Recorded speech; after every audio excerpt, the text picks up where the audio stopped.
Please, please, please, please, are we back? Please tell me that we're back. Are we back? It says that we're back. It says that we're back. Oh, thank God. Hey everyone, I'm so sorry about that. I am so sorry. Is everyone still here? Mm, I'm so sad. Uh,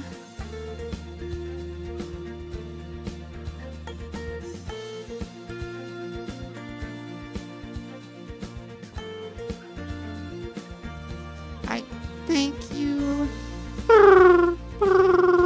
Thank you, Lexi. I got my stream back up. Ah, that was a frustration. It took so long for me to get that.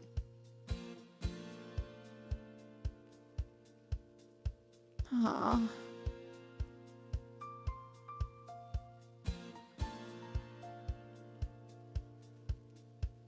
I think everyone might have left though. You're gonna make me. Oh, fuck you. How long does that last for?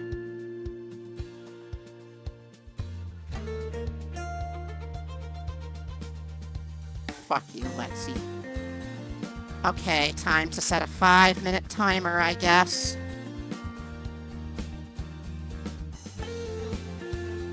Awesome.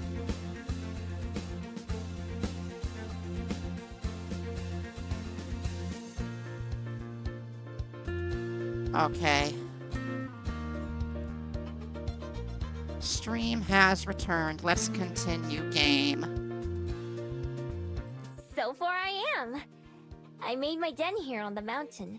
I've gotten coffee a few times, and I went to the library. I conveniently leave out my plans for next time I'm in the library. Well, I can't say that's the usual tourist experience, but I'm happy to hear that it's working out for you. I didn't say it! You said the wrong word. Oh, fuck! I didn't notice. Oh, I gotta reset the timer now. Fuck. Is that how this works every time you miss I conveniently leave out my plans for next time I'm in library.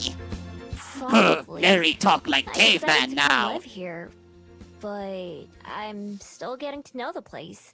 So maybe I'll change my mind. A true free spirit, eh? Yep.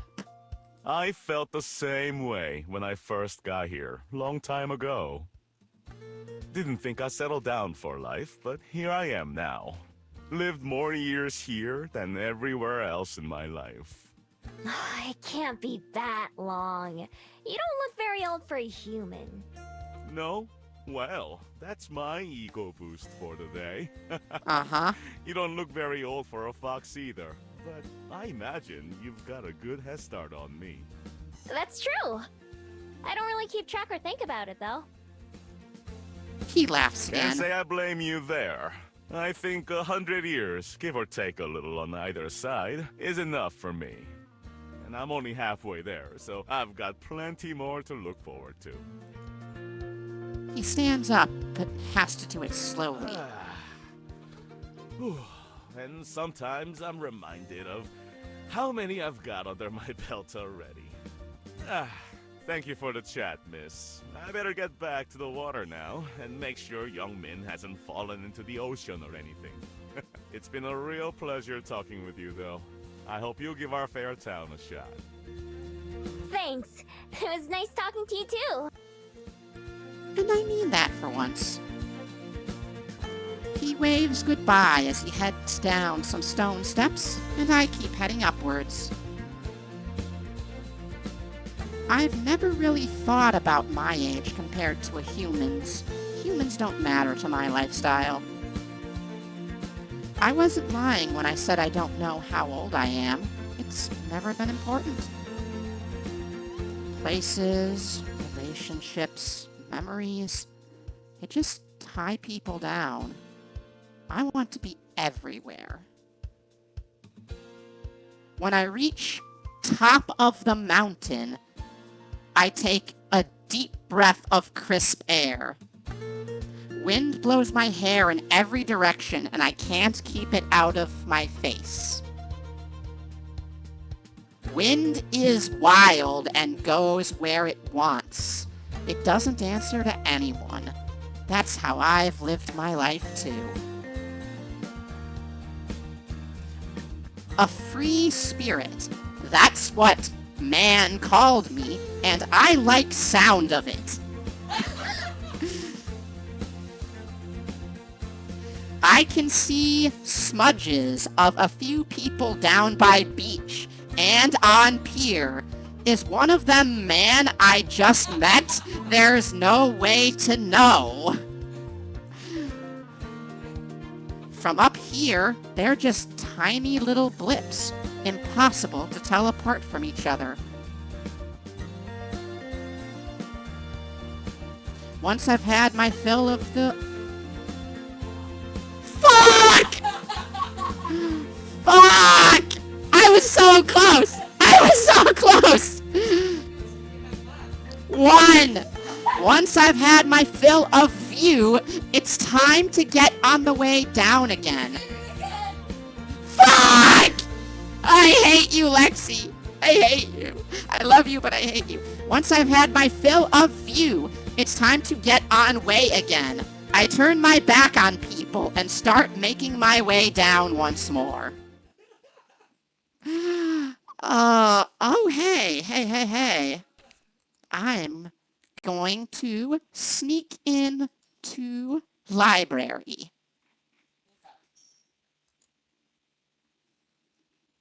When moon is high in sky, I decide that it's time. This is perfect kind of night for me. There's not much wind, meaning I'll be able to hear or smell anyone approaching. It's a little cloudy too, which gives me some cover from moonlight. I like girls a lot too, Destroyer Cat.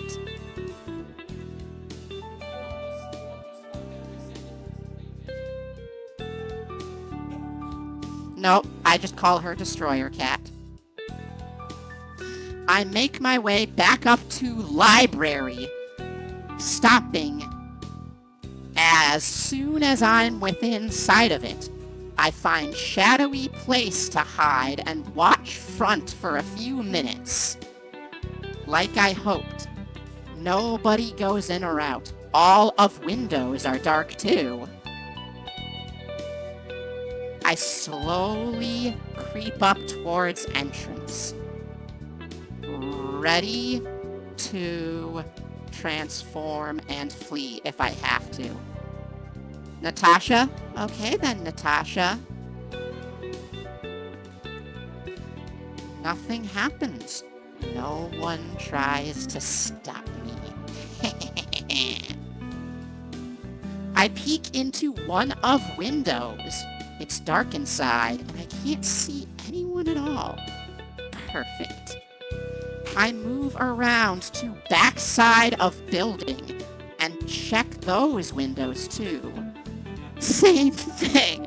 It's dark and empty. Lexi, this is I want you to know, this is causing me physical pain.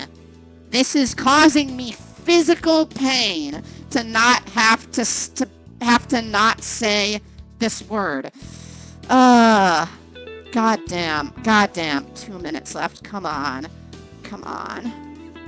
This is gonna be too easy. Back at front door, I pick lock and slip inside.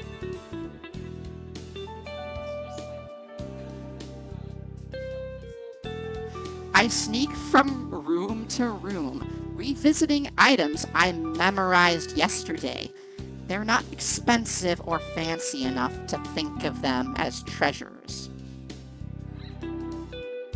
I end up leaving a lot of them alone, since I don't want to carry too much with me. Rest go into my coat pockets. Finally, I end up back at painting in corner, piece that started this whole plan. I have to set a couple things down on floor because painting needs both hands for me to lift it.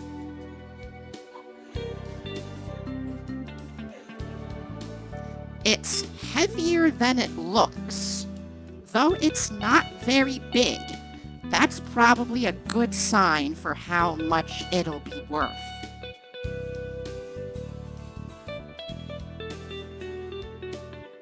I have to jiggle it a couple times to get it off hook, but I manage. Tucking painting under one arm, I pick up other goods from floor. This should be quick, and this should be enough for one night. Best to get in and out quick. I start to head back out for front door where I came in. Before I get there, light floods room. Uh-oh. 8, 7. No, keep talking. No, you can't just. No. My heart starts to race as I immediately prepare to run. 0 seconds! Oh my god, I'm free! Oh my god, I'm free! Lexi, don't you dare! Don't you dare! I will set a once per stream limit on it if I have to. Don't fucking make me. I'm serious. Don't you dare. Don't you fucking dare. Yes, that is Lexi in the background.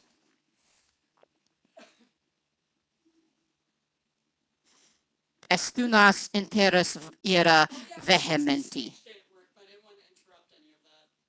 Oh, I'm sorry. I'll redeem your points for that. A quick glance over my shoulder shows the woman from last night standing at the top of the stairs. Fuck you, Lexi. You can't stop me. What are you doing?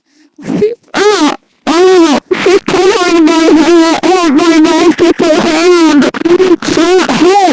She's pulling her mouth with my hand. She's pulling my mouth with her hand. You did that to yourself. You did that to yourself. Just give her hand a little tongue action, and she pulls it away. Her eyes are... Thank you for giving me all these freebies. Her eyes are glowing blue with anger.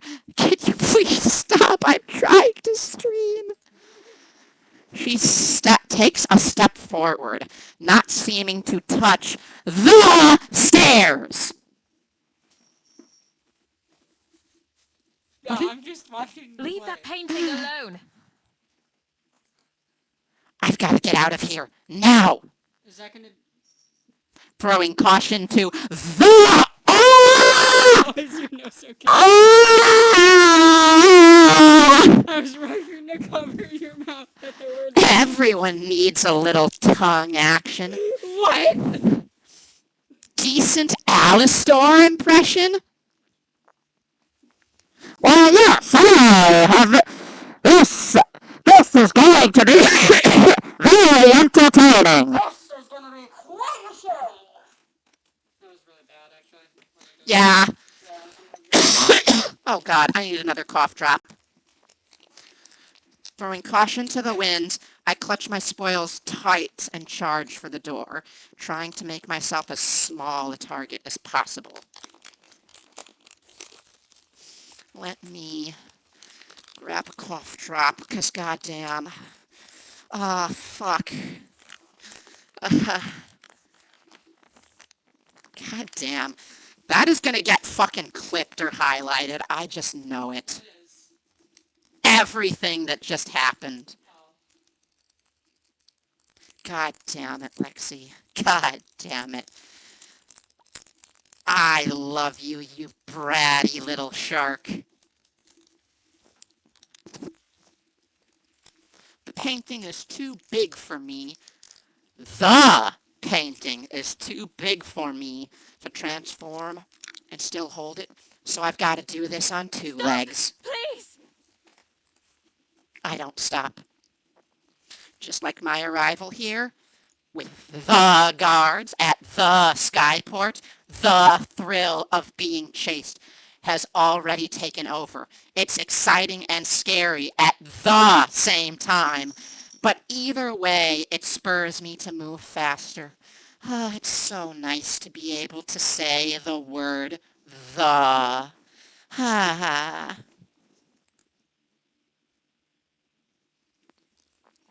Using my shoulder, I crash out the front door and into the night. I run as quickly as I can, keeping an eye out for patches of slick mud or puddles of water. The path I take goes far past Mount Victoria and my den, ending up in a residential area. I stash the painting under a parked car and then take my fox form and crawl under a house, upsetting a mean gray cat who is already hiding here. My spot now. Mine.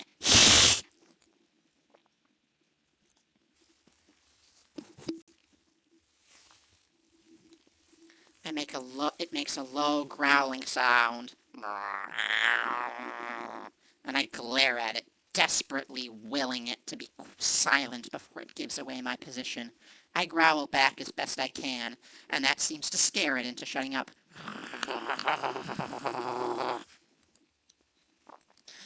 I'm not sure if I was being followed or not, but I don't want to take any chances. After 10 minutes or so, I climb out, pick up my loot, and sneak back towards my den. Now that the excitement has worn off, I just can't keep a smile off my face. There's nothing more satisfying than pulling off a heist, even one as easy as this. Other thieves I've heard about must have had it rough, having to stake out a place for a long time, trying really hard to not get caught, and making sure not to be seen. I've never done much planning, I just do whatever feels right. My ability to transform makes it pretty hard to catch me, although I have had to leave behind the stuff I was taking once or twice. And honestly, it would get boring if I never got caught and had to run. My good mood lasts me all the way home, and then disappears completely when I see who's waiting for me. Oh shit, the woman in white. She stands just outside my den, looking like she doesn't care at all about the cold or the mud. In fact, her perfect clothes don't seem to get dirty at all.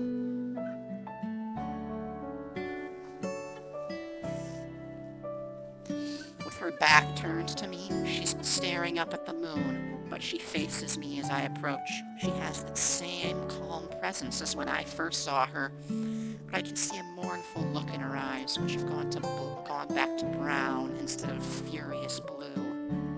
My heart quickens, almost suffocatingly, as she watches me intently. I know how quickly calm can turn into anger. I should run, but I can't look away. How did you find me here? Before I even got back? A friend of mine told me you might be found here. Her voice is soft and warm, unlike the way she shouted back at the library. A friend. But who? I wasn't followed. I'm sure of that much. With the shock of being found wearing off, the realization that I'll need to find a new place to stay sets in. After all that work, work, too. I apologize for showing up uninvited. I'm here to ask that you please return that painting to me. You may keep the frame if you'd like, but the painting itself is very dear to me. I look down at the portrait. I've been carrying it for a while now, but I haven't given the picture itself much thought. It's a beautiful painting, and clearly very old. The girl shown in it is wearing a long, flowing dress, looking down with a small smile. And also, She breathes out slowly, and my eyes narrow. It's the sound people make when they're acting calm, but they're angry. should you want it, I have an extra room available in my library, with a soft bed and a warm meal. You may stay as long as you wish. Huh? After I just tried to rob her, she's offering me a place to stay. Girlfriend is calling for you, but you'll be back in a bit. That's great, Natasha. Be sure to give your girlfriend some love and attention. She really needs it. Always give lesbians all the love and attention you can. Okay, now I know this must be a trap. There's no way. Although, it's the same thing she asked me last night before I broke in. I'm sure she doesn't remember that. Why? Because I have more beds than I could possibly fill, and more food than I could eat. Who? Oh, posture check. Thank you, nameless punk. And to hydrate. Oh shit, I dropped. God damn it. Oh no, my blanket. Oh no, my blue high. Stretch and head pats. Oh, thank you.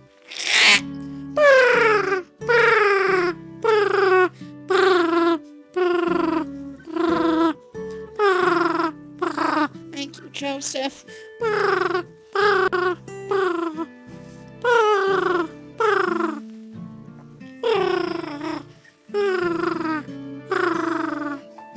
Thank you so much. Okay, come on, blanket. Wrap yourself around me again. It is so hard trying to do this with one hand. Okay.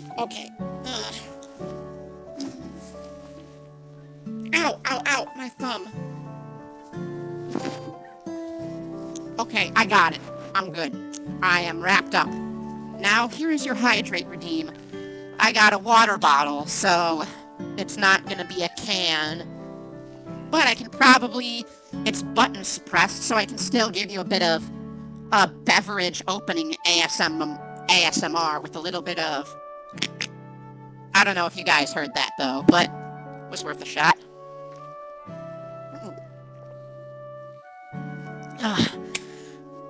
Thank you so much for the hydrate redeem, Joseph. I've been sick, so I really needed If that. there is someone who wants or needs them, is it not appropriate to share these with them? Look, it is... She's absolutely right. It is absolutely the truth. And something America doesn't seem to want to understand. Is it? I'm not sure what answers she wants to hear. She looks at me again, the same expression as it was at the library. Well, her offer does sound kind of tempting. I guess it's not like my place is as nice as yours. Not anymore, at least. Not after it rained and made half of it mud. I looked down at the painting again. If I sold it, it was going to be just so I could buy the same things she's offering me. I still don't trust her. I've watched people enough to know better than that. There must be something she wants. There's always a hook. There's always a catch, an angle. but I don't think she wants to hurt me. She knows I don't have anything worth stealing. If she did try to pull something, I could just run away. It's only one night. I can come back and try again or find someplace else to take from. I look down to the burrow past where she's standing. It looks less like a den and more a pile of mud. The thought of sleeping there again practically makes the decision for me. Fine, I'll take it. She breathes out slowly again and smiles. Maybe that sound doesn't mean she's angry. Wonderful. I'm glad to hear it. I should introduce myself properly. My name is Juliet. May I ask what yours is? Miho. I've had to introduce myself twice in a day now. This has to be a new record. Well, Miho, it's a pleasure to make your acquaintance. She also has a really lovely voice. Let's return to the library. I can carry the painting if you'd like. Or you may hold on to it until we get there. I shrug. Here, feel free. She receives it very gently, and I quickly fall in beside her as we begin to walk back. To my relief, she doesn't try to make any conversation. Instead, she quietly cradles the painting as we go. Hi, Harrow. You sitting on the cat tower next to me? Is she sleepy? I can't see her face. I can't tell if she's sleepy or not. Oh, ears perked up. So, guys. Well, hello, not Sailor Uranus. Pretty much. Yeah. She's got brown skin and dark hair as opposed to Sailor Uranus. But yeah, guys, I wanted to tell you, Harrow has been nuzzling against my wounded hand a lot lately and being very affectionate. She definitely knows my hand is injured. Like, she just knows. She just knows.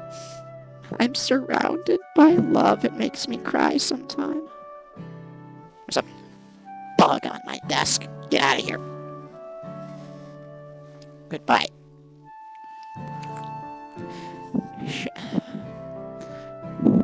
When we get back to the library, the lights are off and the door is still unlocked. After setting the painting down, Juliet gestures towards the stairs. On the second floor. Oh, hey, look, there's a painting of Juliet right there. There's the girl in the white dress from the painting again. I follow her lead again until she stops at one of the closed doors. She unlocks it and lets me in. The room is simple and cozy, with a couple dressers, a table, and a bed. Over the bed, there's a boxy window with a wide sill, big enough to sit on. Oh, I would not mind sleeping there at all. That looks so cozy. On the table, there's a cheese sandwich and a few apple slices, plus some sort of cake. Yummy. There's also a pitcher of water.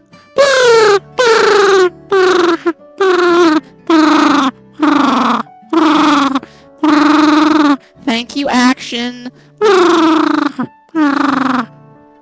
Thank you for the head pats. I hope the food is to your liking. 2 rooms down the hall from here, you'll find a refrigerator, and you may help yourself to anything in there. Eat all the food. Eat all the food. My study is just past that. If you need anything, don't hesitate to come find me. Is there anything more I can bring for you? I shake my head, still in disbelief. What am I even supposed to say in a situation like this? I just stole from her, and now I have both a bed and food in return. As if to answer my confusion, she gives a calm smile. It doesn't help. Then I'll leave you to it. We can speak again in the morning. Good night, Miho.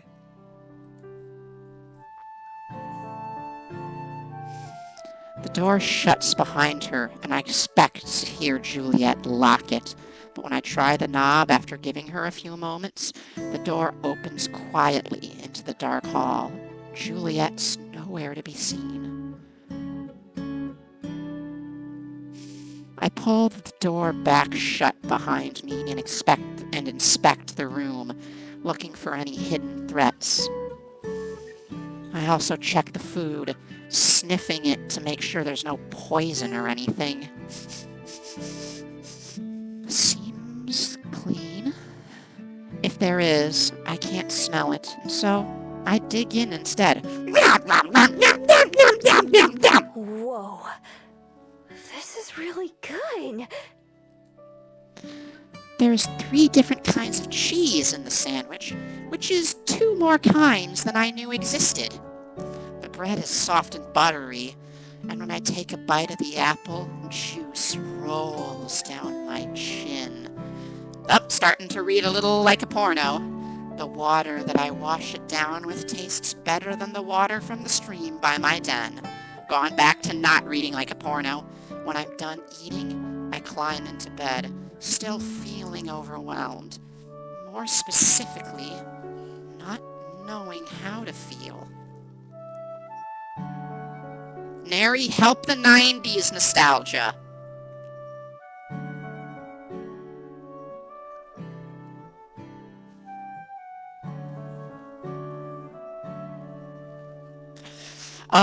Help the 90s nostalgia. My girlfriend Michiru and I are searching for someone with a pure heart. Michiru, is it right to take someone else's pure heart? Haruka, the fate of the universe is at stake. We can't be bothered to worry about one person's life.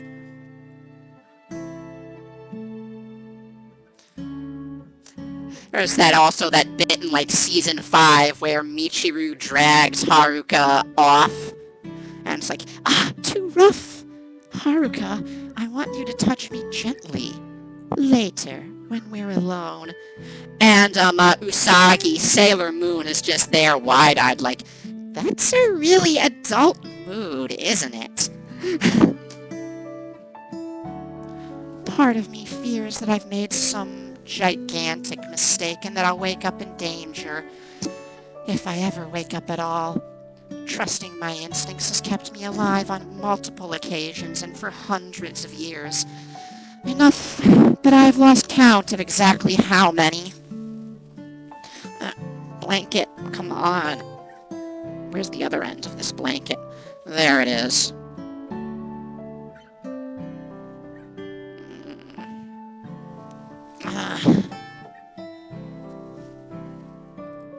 But something tells me I don't have anything to fear from the woman who I can only assume is my host and the owner of this place.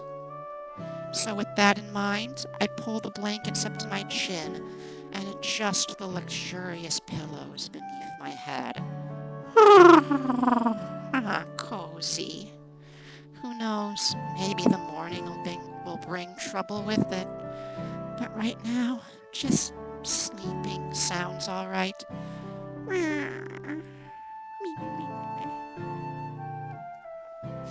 I wake up to the sound of birds chirping loudly outside. Blinking wearily, I prop myself up and look toward the warm sunlight beaming through the window. The sheets under my hand feel soft and dry. My hand goes to my neck, taking in the smooth familiarity of my necklace. It's still here. If someone was going to rob me, that's the only thing I have that would seem valuable. I sit up and look around. It doesn't look like anyone came in while I was asleep. Maybe I really am safe here. I wonder if Juliet's friend was the scent I noticed outside my den on the first morning. I don't know how else she could have found me, or how they did it without waking me up. If it happened before, it could happen again. So, I check as much as I hate to admit it. So, I check around the room very thoroughly, but still don't notice anything different from when I went to bed. Maybe it's not a trick. All my past experiences have told me that bleh. All my past experiences have taught me that there has to be a catch. Nothing is free. Nothing. But no matter how hard I try, I can't figure out what it could be. Could Juliet really have been telling the truth? It just seems so unlikely. It'd be nice if it was true. But if it wasn't, I'll let myself believe, only to be wrong in the end. Then that would hurt. But if it wasn't, if I let myself But if it wasn't, if I let myself believe, only to be wrong in the end, then that would hurt even more, wouldn't it? No, better to not even take the risk. After all, I've lived a lot of years this way, and it's not like I hate it.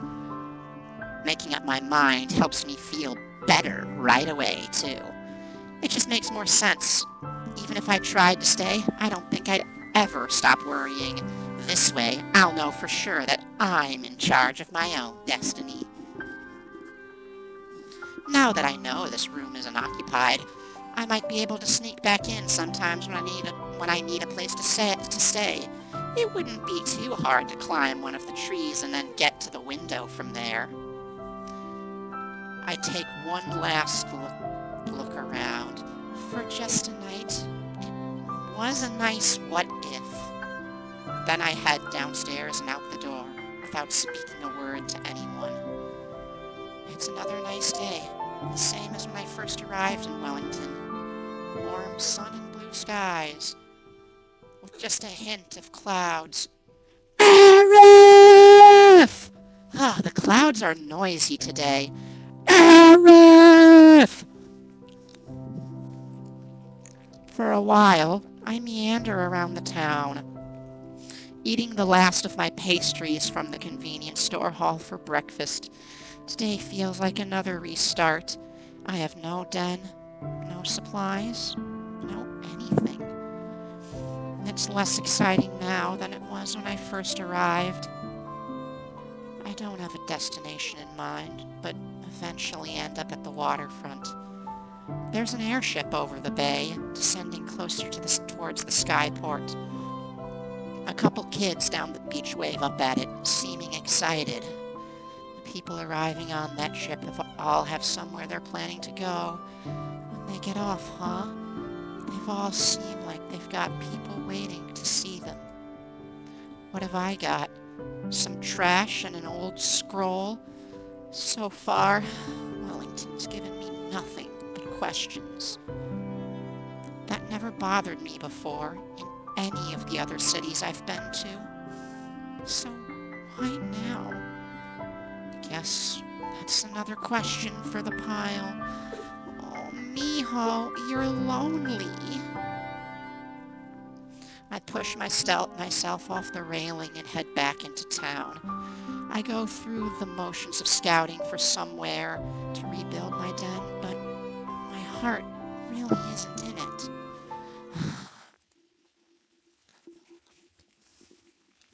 After wandering for a while, I end up at the Bell House yet again. It's just the place I go when I have nowhere else to go. There are more customers than usual, so there are 2 people working behind the counter. It only takes a brief glance to notice that one of them is Aspen. Aspen. I wonder if she'll think I'd like a fairy kiss chiller again. Or maybe I'll make a different sort of first impression today. It's not like she'd remember me or anything. Calling it right now, Chet. Calling it right now. Oh, hi, mijo. It's good to see you again. Wait, what the fuck? The line moves pretty quickly. It helps that Aspen doesn't spill anything this time. When it's my turn to order, I step up to the counter with a fake smile. What can I make for you today? I'll have a fairy kiss chiller, please. Certainly. Good choice. I reach out for my wallet to pay, Oh, but she don't stops worry me. about that. It's on the house today. Great! Free shit! I love free shit! What does that mean? It means that you don't have to pay for it. As an apology for yesterday. She remembers! I fucking called it, chat. I fucking called it. Aspen. Somebody remembers her? Yeah, Aspen remembers her. Okay, now they're gonna start fucking. This isn't that kind of game. They're gonna start cuddling and smooching, but not fucking. This isn't that kind of game. You'd have to play a different Studio Elon game for that. By the way, I would recommend just about everything about every game by Studio Elon. My personal favorite is Heart of the Woods, but they're all good. I just picked this one because it's not lewd, but they're all very, even when they are lewd, they're all very romantic and heartwarming. But, you know, we can't show some stuff on Twitch, which is why I picked this one. Maybe I'll do Fansly streams sometimes and stream stuff like Heart of the Woods. Or Love Bakudan, which I was a Kickstarter backer on and has a little bit of my writing in it. That's from Noodle Tub Games, though, not Studio Elon. Yesterday... Why does that sound so strange? I nearly miss her talking, my mind having tripped over the word. She reaches for a cup, the pen already in her And hand. that's for Miho, right? For Miho? My name. She remembers my name? My heart begins to race wildly, my body reacting just as strongly as my mind. Aspen frowns, clearly noticing that something's off. My head's in too much of a daze to deal with it, though. Miho, right? She checks the notebook on the counter, brow furrowing deeply as her fingers slowly move down the page and taps on one of the lines. What do I say? How do I explain? That for the first time in my life, for the first time in hundreds of years, somebody's remembered my name. It's not supposed to be like this. I'm supposed to be forgotten. Every time, without fail. It's my armor. It's my life. I take a step backwards. I have to run. Have to get out of here. I have to get away. But where to? I've just been running. And I don't have anywhere else to run to. But I don't have any other choice. Without a plan or destination, I turn on my heel and bolt outside, not daring to look back. Everything is wrong. I have to go. She calls my name again as I disappear into the street. It's not the first time I've heard that as I fled. But never like this. Never with such a confused, worried tone. She's got the hots for you, Mio. Come on, don't be stupid. You were feeling lonely too, even if you don't realize it. Turn around and go back. Feeling sick to my stomach, I push myself to run even faster. Idiot. Are you singing to Harrow? Oh, hi, Harrow. You're such a little cutie. Watch, is she gonna nuzzle? Oh, she nuzzles my womb. Secret to get her to nuzzle. Oh. She's purring, you just hold a hand near her and she'll nuzzle. She nuzzled my wounded hand. Literal gay panic. Maybe I should just leave this whole city, get on the next airship out of here, and act like it never happened. We both know you're not gonna do that, though, Miho. That would end the game a little prematurely. I should go somewhere else, back to China or America or anywhere, and just start all over again. Within days, it'd be like I never even came to Wellington. My life would go back to normal. And eventually, I'm sure Aspen and Juliet would forget me, just like they're supposed to. Nothing would be different, except that's not quite true. I wouldn't forget what happened here, even if everyone else did. No matter what, I'm sure I won't ever be able to get these past few days out of my mind. When I get to Mount Victoria, I finally stop running. Not because this place is special, or because I wanted to come here, but because I don't know where else I'd go. I make my way up to the top of the mountain, just like I did on my first day.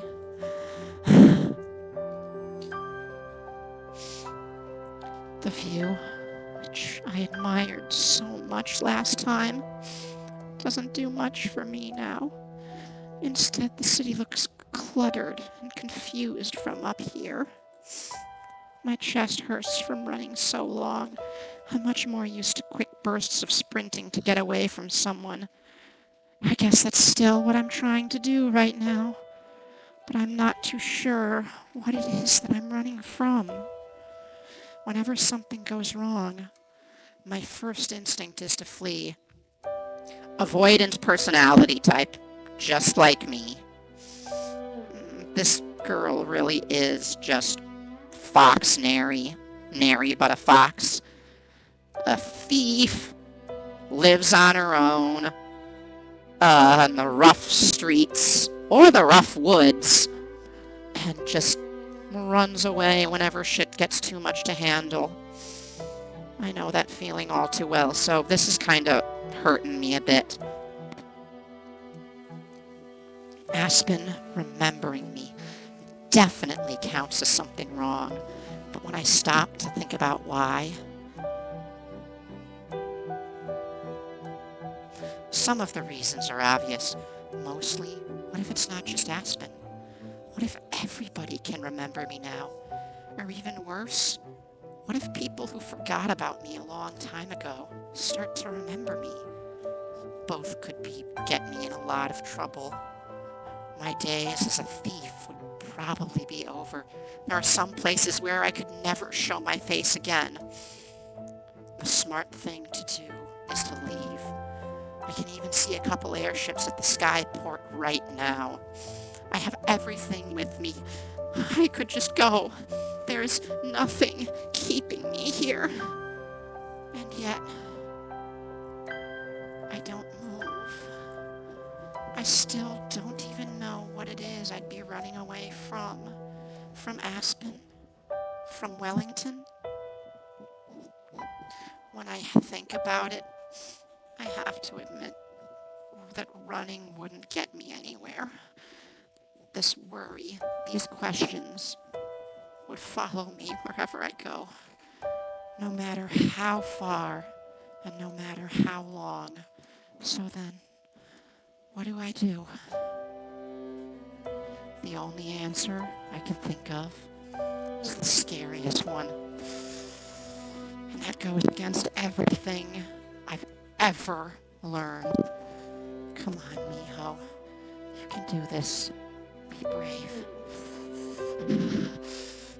Oh, God. Miho, you've got this. You're gonna be fine.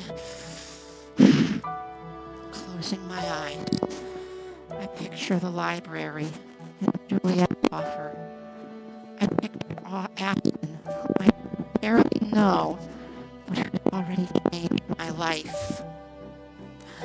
Maybe I should stay and try to find out more. Maybe, just maybe, being remembered might not be all bad. I clench my fists so tightly my knuckles turn white. The urge to turn tail and head for the skyport is so strong. It's almost like a magnet is pulling me there. I resist it though. Slowly, I walk back down making my way to the library. I'm not sure what to say when I get there. Explain everything to Juliet and hope she'll let me stay in that room again. I don't even need the room. I could just rebuild my den and hide out there, maybe in a new spot, one that Julia doesn't know about. Juliet, sorry, not Julia. Not having to worry about the weather or other animals would be nice though. There's no telling if Juliet will remember me too. If not, it might be easier to pretend that this is my first time visiting and just ask if there's anywhere I could stay. Even though I'm not moving very fast, I still don't feel ready for this conversation by the time I reach the library's entrance. Okay, here goes.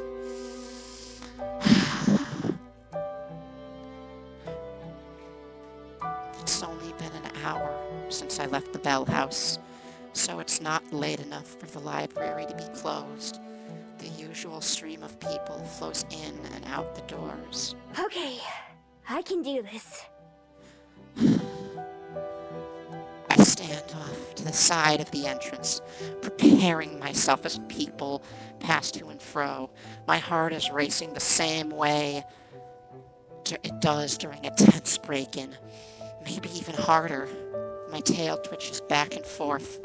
Usually I don't notice, but right now I'm super aware of everything about myself.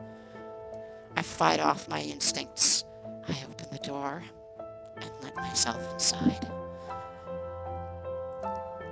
I've been expecting to have to look for Juliet, but instead, she's standing right by the entrance. What surprises me most is the woman leaning against the large desk beside her, Aspen, who is now engaged in conversation with a look of deep concern on her face. I wasn't there when I checked the bedroom. I wish she would have spoken to me first, at least. Oh fuck, they both remember me. Okay. Maybe this is a good thing. I barely catch the end of Julia's sentence. She notices me only moments after I spot her, and for a second her mouth forms a perfect O of surprise. Juliet? What are you... Aspen turns around to follow Juliet's gaze, her eyes opening wide at the sight of me. Miho! They both remember me? Fuck! My brain goes blank, rehearsed lines flying out of my head. Hey there. I slink over to where they're standing, hands in my pockets, unsure of what I should say first. This is pretty close to how I am, yeah.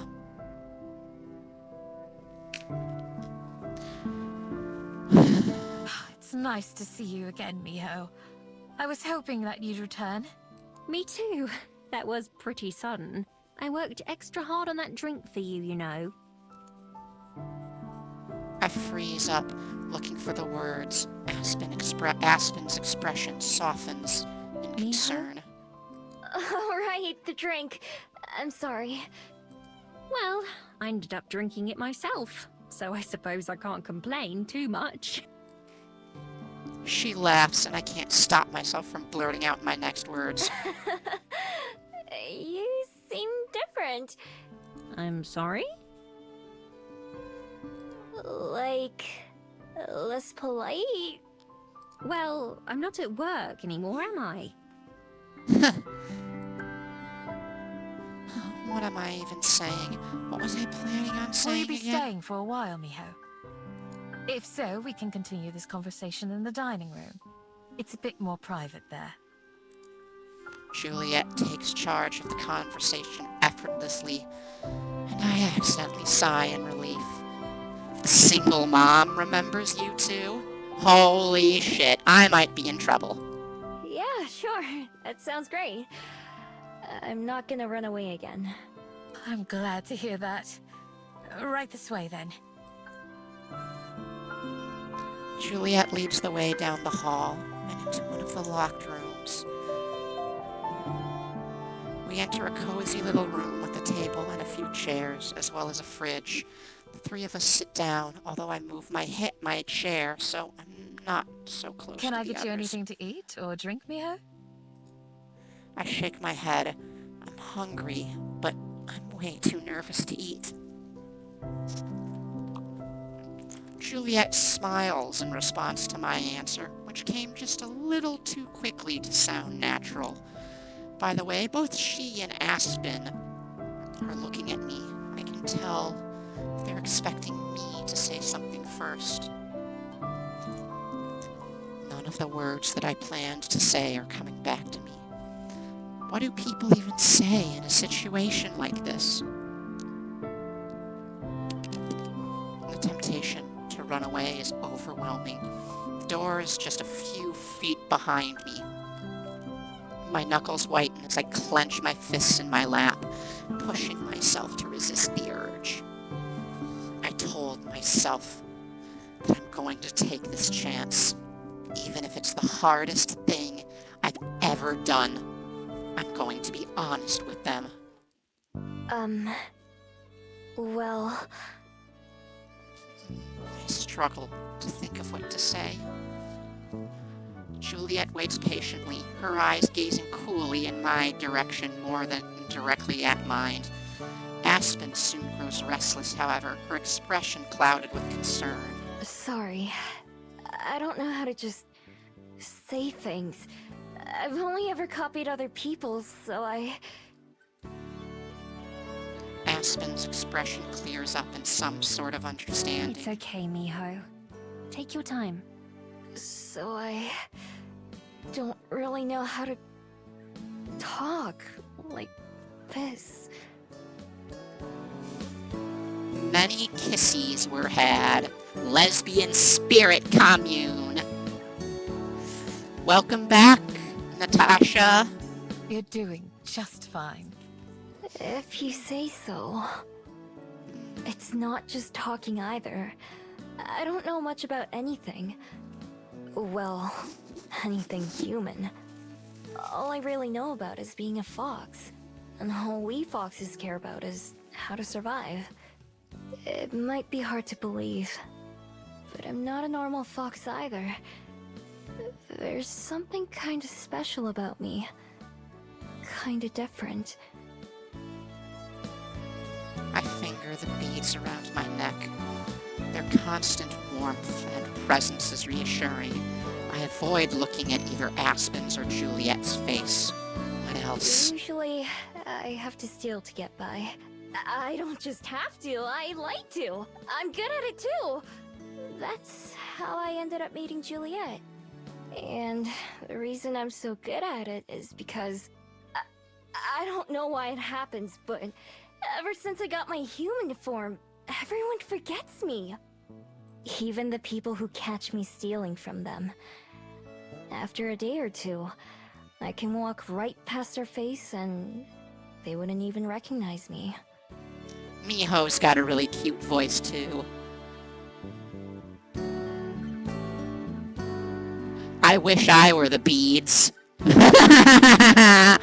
Oh, Natasha. No one has ever recognized me. Until Aspen remembered who I was at the Bell House. Yeah, hey, Natasha. I know something that we can do with some beads. If you catch what I'm saying. It was such a shock that I ran away. That's what I always do. I was thinking about leaving Wellington forever, even though I just arrived a couple days ago. I'm still kind of tempted. But instead, I came back here. And that's it. Just Hearing the words come out of my mouth makes me want to die of embarrassment. It makes me uncomfortable when other people think about me. And yet, putting everything out there feels surprisingly good. It feels like a weight has come off my shoulders. There's no going back now. That's a relief in some way. So you're saying that you've never ever had a family? Or a friend? Nope. Nope, never. And not since I stopped being a regular fox, at least. Yes. Oh. Look at you, Natasha. So eager. I'd love to make you squirm. Lexi's probably getting jealous. Don't worry, Lexi. I love making you squirm most of all. She's just pointedly ignored. She gave me the finger. Oh, I'm not blushing at all, you, Natasha. You're being such a good girl for me. Yeah, probably. Bottom leaning switch, most definitely. I'd imagine Miho's pretty flexible, though, sort of like me. Usually I like making other girls quiver. Sometimes being taken care of is nice. Lexi's been taking really good care of me. Not in that way. Not in that way. She's been taking care of me because I've been sick. You're flexible, too? Lexi's sitting on my lap. Okay, she just sat on my lap for a split second and then got up and walked away. What was that? Lexi? Oh, you little... Hold on a sec, chat. Hold on. I've got a bratty shark to punish. Lexi! Lexi, get back here! Lexi! I'm gonna get you. Can't escape from me. Come here.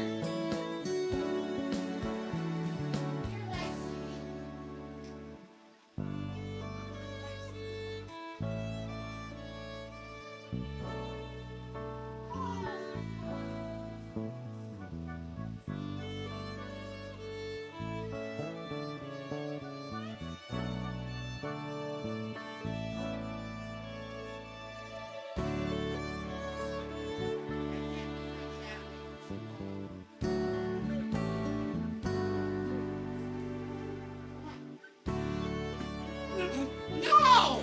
No! Cat, No! Lexi, what's going on, come Cat? How are we doing? Lexi, please. It's my stream now. Lexi, please. I'm sick. I can't really roughhouse right now. All right, let me wrap myself up in this blanket again. She farted on my lap.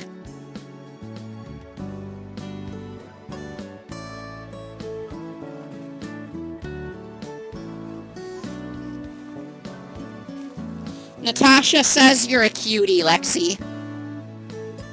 She's sticking her tongue out. She is a cutie. She was taking such good care of me today. I was like so sick I couldn't even stand up, and she was bringing me water and checking on me. She brought me food too in bed.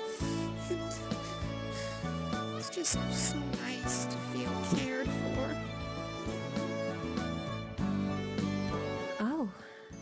I'm so sorry to hear that. Why? Well, because that's... not to be rude, but that sounds rather lonely to me. Lonely, huh? I've never thought about it before. She has, but she just didn't have a word to put on it. I see. Aspen sits back, still looking concerned. Still looking concerned. From the way she keeps fidgeting, I get the impression she wants to say more, but is holding back. Juliet swoops in to salvage the situation. calling it right now. Miho is a bottom-leaning switch. Aspen is a bottom. And Juliet is 100% a top.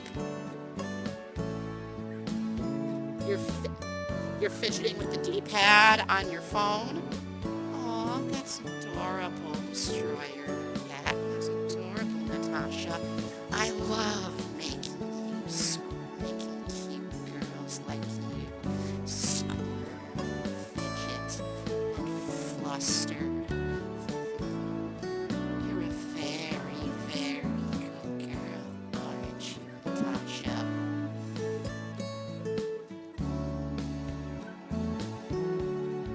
Nurse Shark, which I say knowing Lexi can't find me.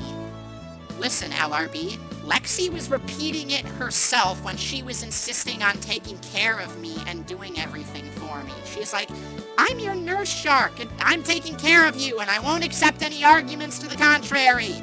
I don't care that you want to get up and do things. You're sick, and I'm taking care of you. And it's really made my heart all fluttery. I love her so much. I want to marry this cute little shark. I don't think we're both far enough along in the relationship for that to happen yet, but I want to marry her so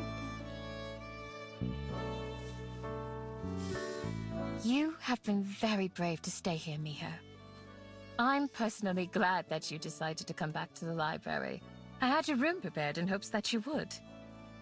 You're welcome to use it for as long as you'd like. I think that we could become great friends. Friends. I roll the word around in my mind as if it were a strange food I'm gingerly trying. Is it a word that fits me? Is that something I could have? It's never seemed like a possibility before. One of which Juliet's often has. Right now, it feels like I'm standing at the end of one path, at the beginning of another. I could turn around and go back the way I came, back to the den, and the life spent alone. I know that world. I've lived in it for so many years. But I can't just go back. Not now. Not thinking of something more. Something new. Everything could be different if I just let it. I'm just gonna say it right now, chat. I also get lonely pretty easily. When I look at Aspen and Juliet, I can tell what they're hoping else. I think I'd like that. Good girl, Miho. Look at you being so brave. Big smiles take over both their faces. Slowly, I let myself Well then. smile too. Miho. Welcome home.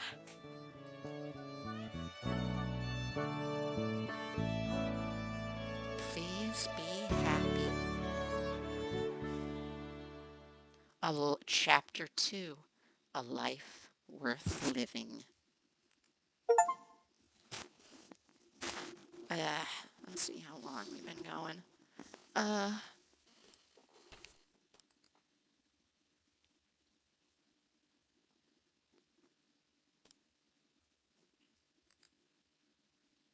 Let's save right there.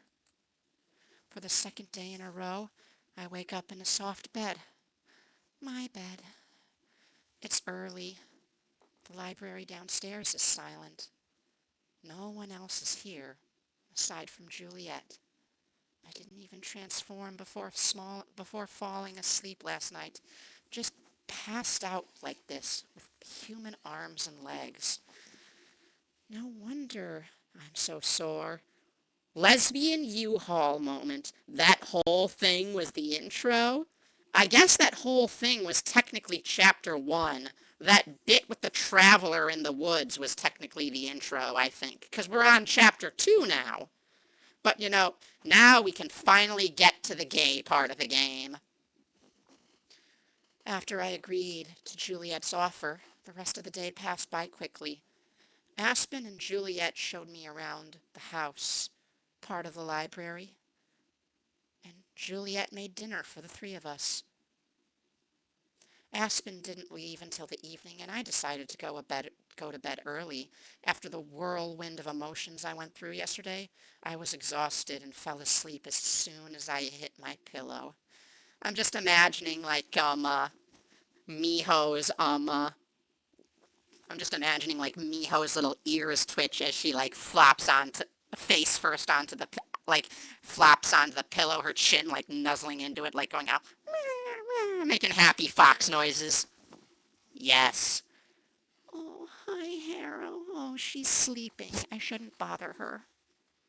Not having to be on alert the moment I open my eyes is a nice change. I can toss and turn and even doze a little bit longer. I get as much rest as my body will let me. Once I've had my fill of being lazy, I finally crawl out of bed. Okay, time to get up. It doesn't take me long to get ready. I tiptoe to the door out of habit, so carefully that only someone with super keen hearing would be able to hear me. But then I remember. I don't need to sneak around while I'm here. That's right. I loosen up and step into the hallway, shutting the door behind me.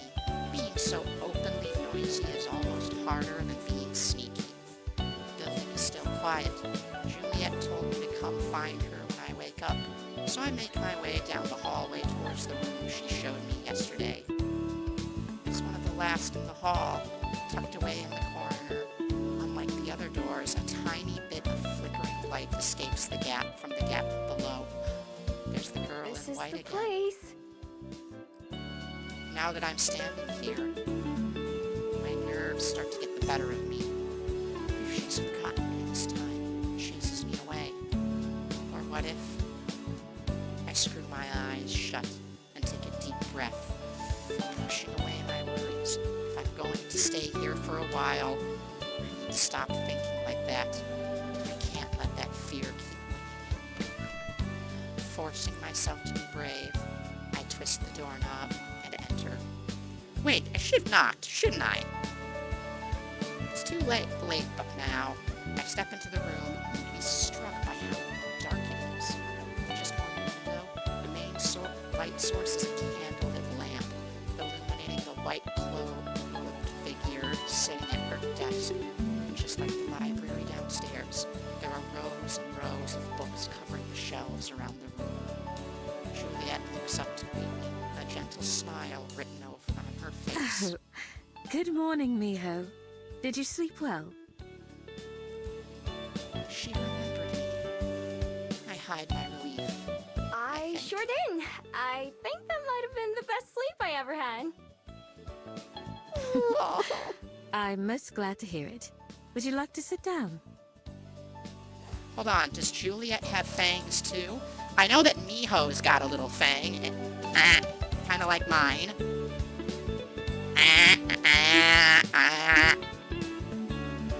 Because I got a little fang too. But does Juliet have two fangs? Sure. Thanks. There's only one other seat, so I awkwardly sit down across from her. It feels a bit Would like you an like some tea? interrogation. I've never had tea, so I don't know if I would like it or not. I think I should accept her offer out of politeness, though. Girl, you're from China, and you've never had tea? That sounds impossible. You don't have fangs? You should have added fangs. Fangs are great. Yeah, fangies, little fangies. Oh, shit, my camera's not tracking my face anymore. Fangies.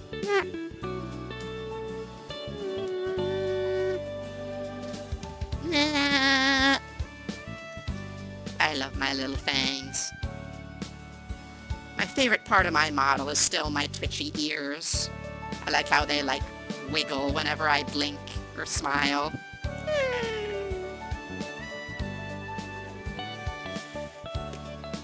Sure. That tone of voice didn't really match that face. Juliet pulls out a teacup from a shelf nearby and sets it on a little plate, then pours the tea without spilling a single drop. She pushes the plate with the cup over Sugar. to me. I've eaten enough human snacks to know that I like sugar.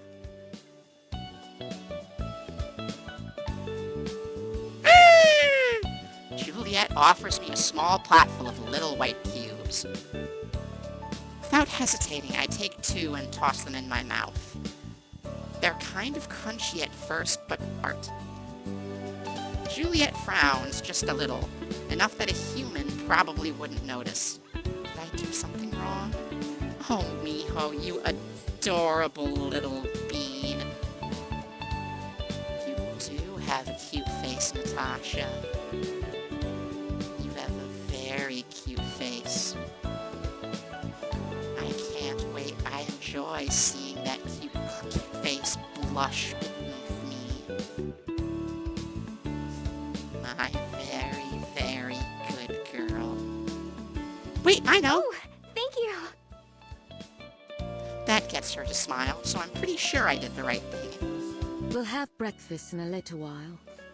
Aspen usually comes by to help open the library, and then we eat together. That sounds nice. Does she help out because of the sunlight?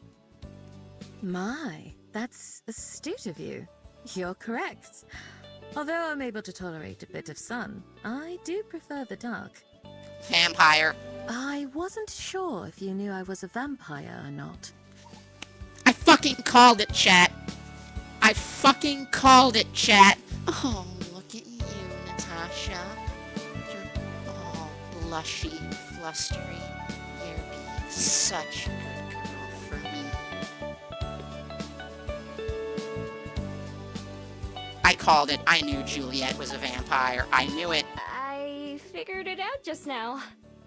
That explains how you were able to hear me and find my den, huh? Okay, hold on. Wait, are you gonna drink my blood? I might not say no to having my blood drank. Indeed. That said, I have my dear friend Orpheus to thank for helping me know where to find you.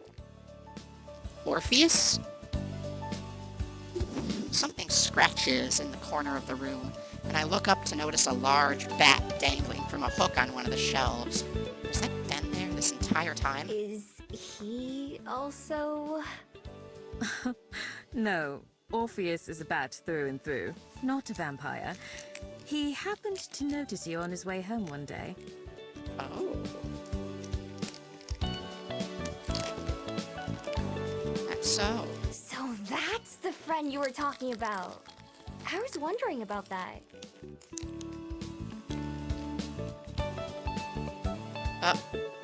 I have the pleasure of knowing several of Wellington's loco bats. They keep me apprised of news from around the city. What we do in the shadows. Vampire in Wellington, New Zealand. It's what we do in the shadows. We're werewolves, not swearwolves. Why are you swearing? We're werewolves, not swearwolves.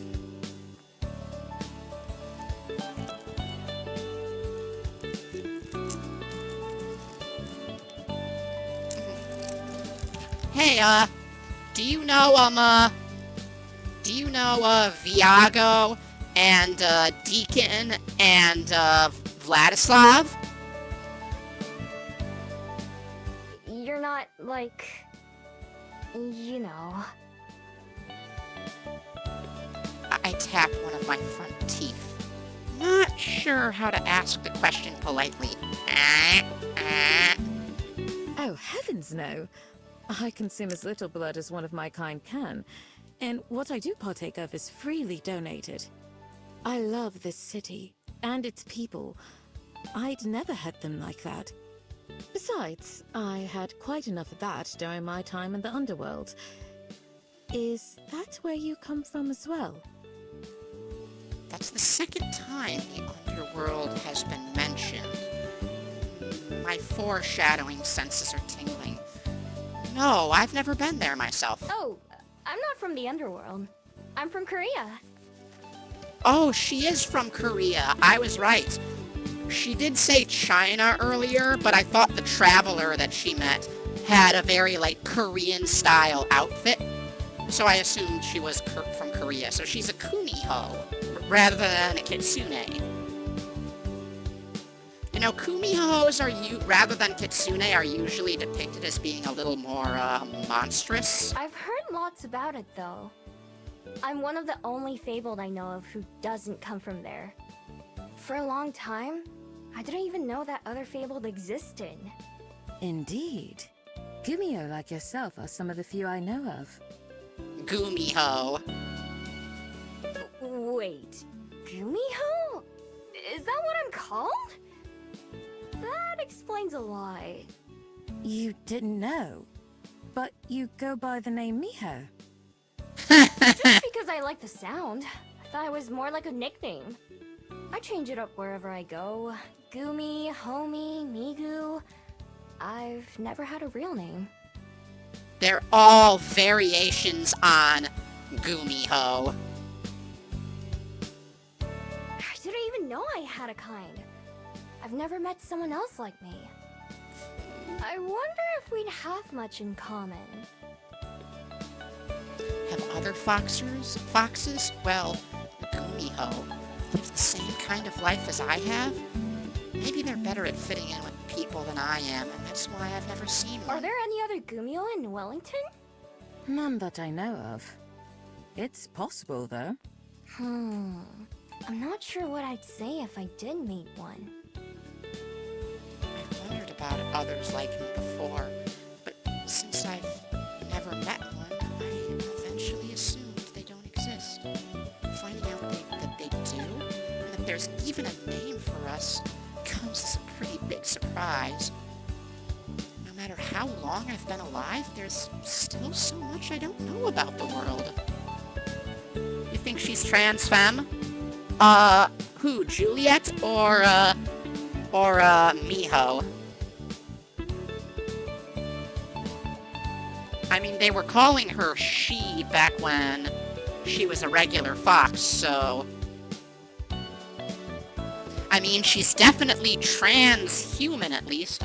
I'd like Miho to be trans femme. She does have big trans femme energy, but I don't think she is. Do you think Juliet is trans femme? Oh, I called her she back when she was an ordinary fox. So, sadly, as much as I would like it to, I don't think that's the case. Oh, that'll be Aspen. Shall we go down to breakfast? I'll never say no to that. I love her she's so cute when she smiles. Miho, you don't have to run away or be afraid anymore. You have a home. You have friends. Juliet takes to her feet, blowing out the lamp as she goes.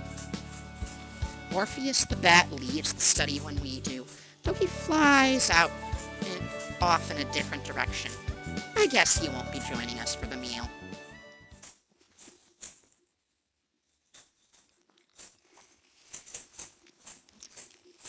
I have to be careful not to spill my cup of tea as we walk down the stairs.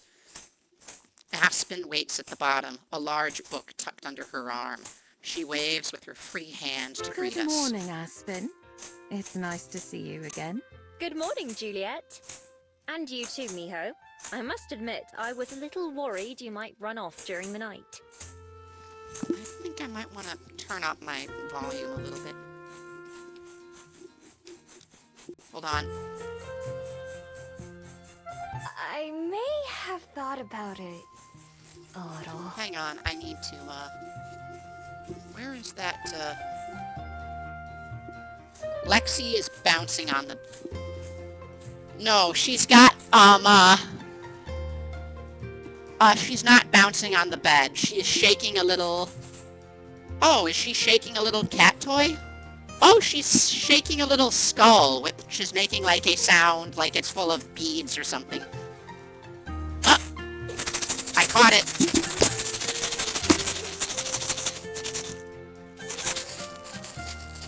I have the same top Miho I'd wearing. That is a cute top. I love crop tops like that. I really like showing my belly. Lexi smiling at me as I said that.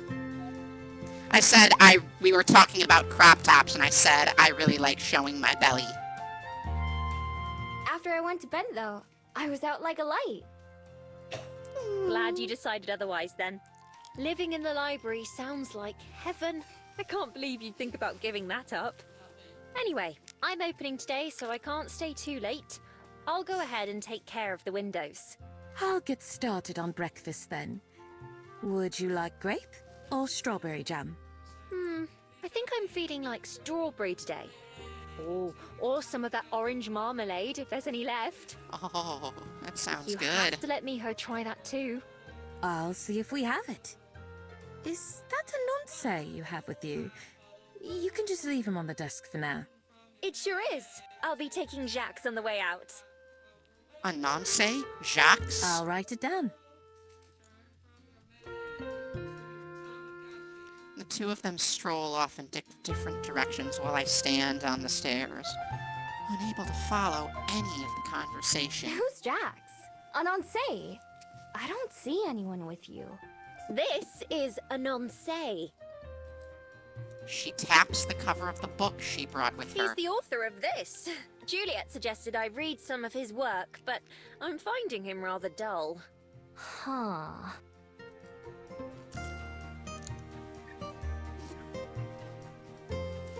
I try my best to sound interested, but books are the most boring thing I can imagine. Maybe I'd see the appeal if I could read them, but how can they be better than doing things yourself? After sitting the book down on the front desk, Aspen goes into the main room, leaving me alone in the hallway.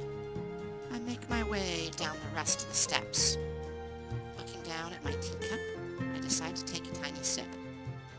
Yuck! It's kind of bitter, but also bland at the same time. Frowning, I set the cup down on one of the shelves nearby.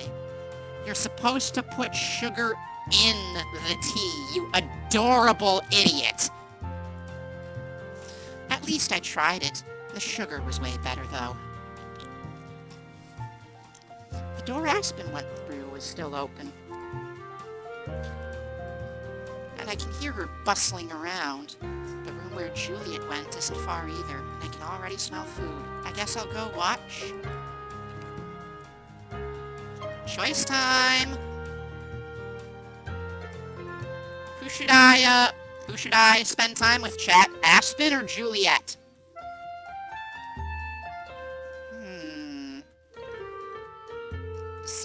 Decisions. Maybe I should have made a poll. What do you guys think? Who are you feeling today? Aspen or Juliet?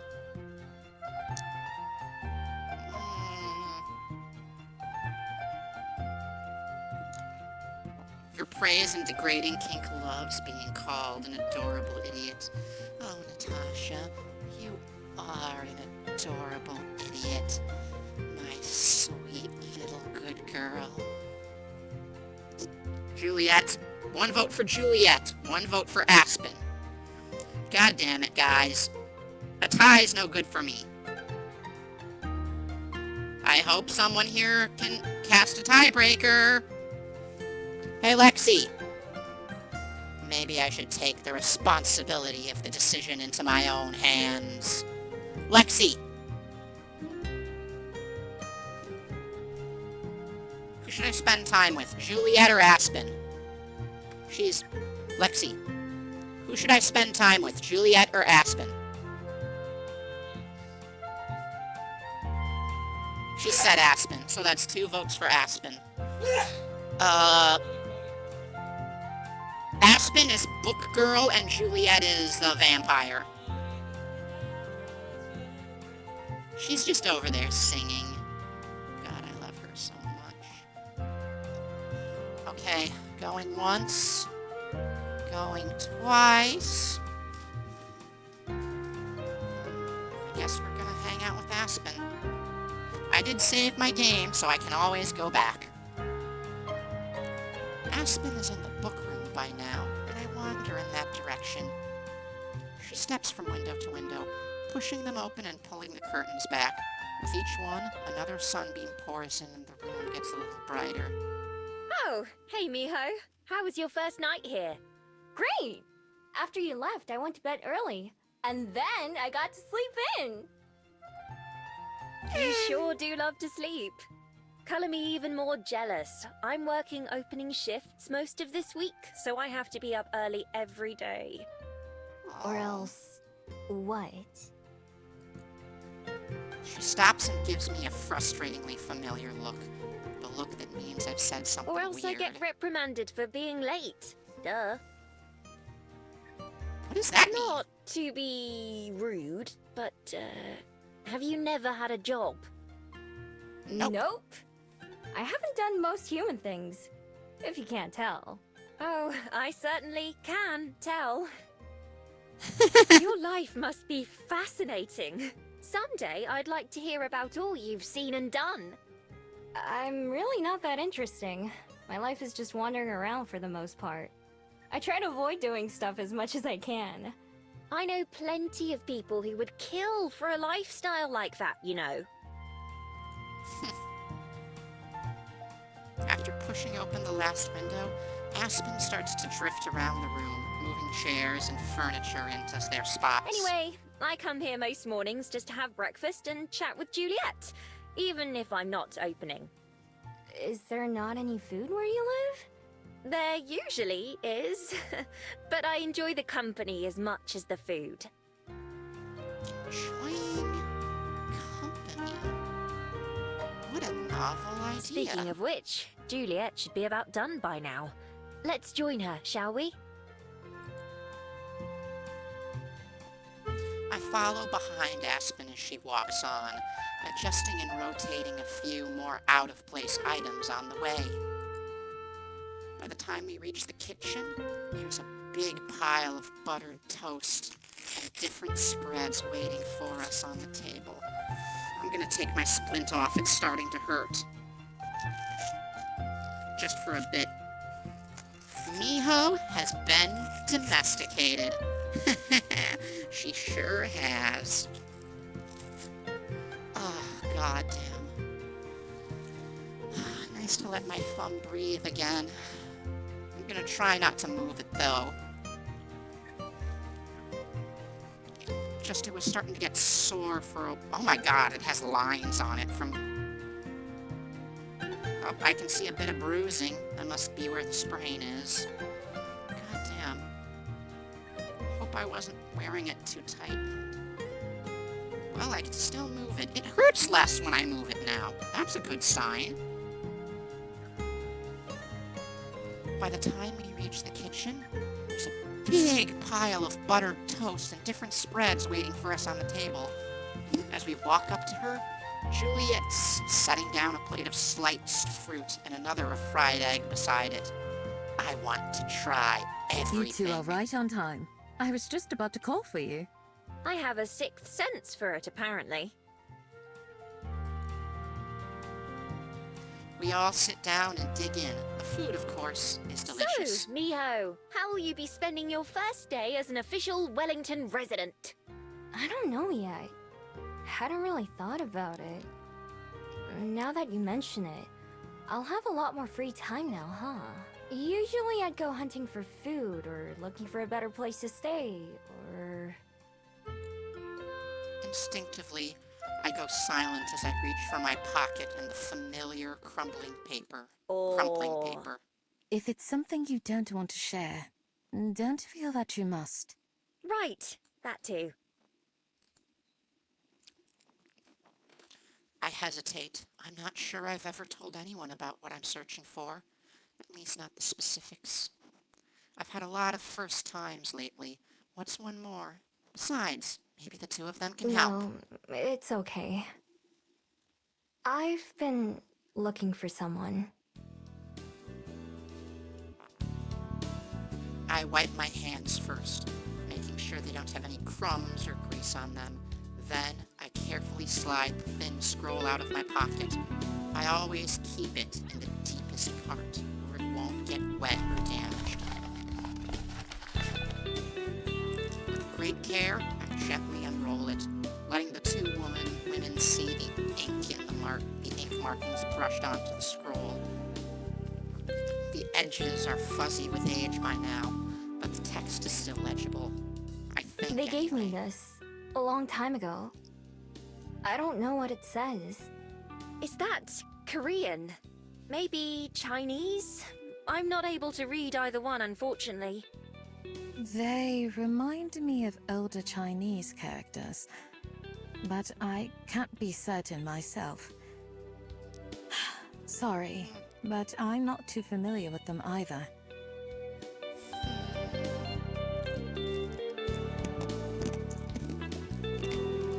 They look a little defeated, but I quickly wave off their concern.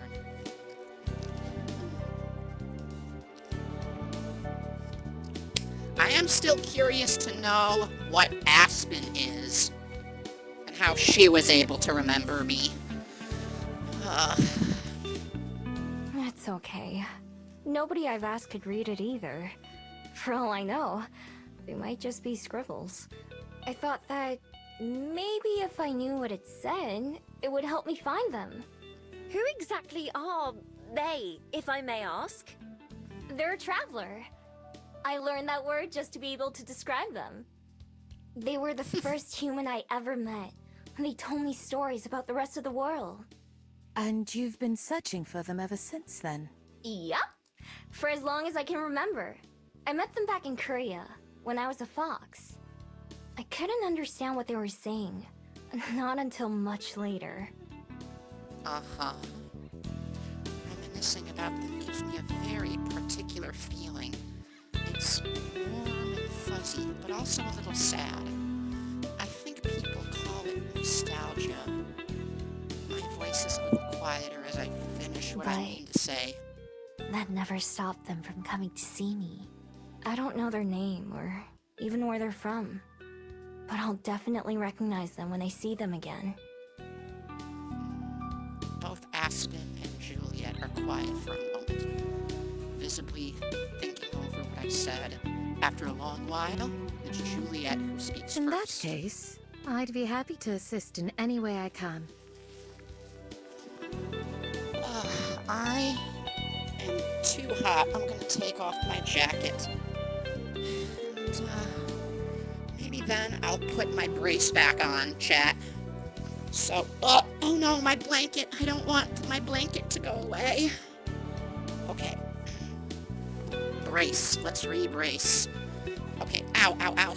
Fuck. Yeah, it still hurts to move my thumb. Fuck. Let's re-brace. Go. 1, 2, 3, 4 straps. Then the thumb strap, and then the big strap. I mean, you are hot. I can confirm this is true. So are you, Natasha. Oh, Harrow, are you asleep with your head hanging off the cat tower? Look at her. Babe, look at her. Oh, no. I just woke her up. She was asleep with her head hanging off the cat tower. That... Oh, my God. She's so cute. They both remembered her.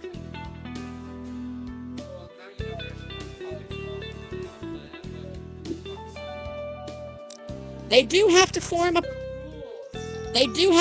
polycule, but this isn't that kind of game. It is not 18 plus.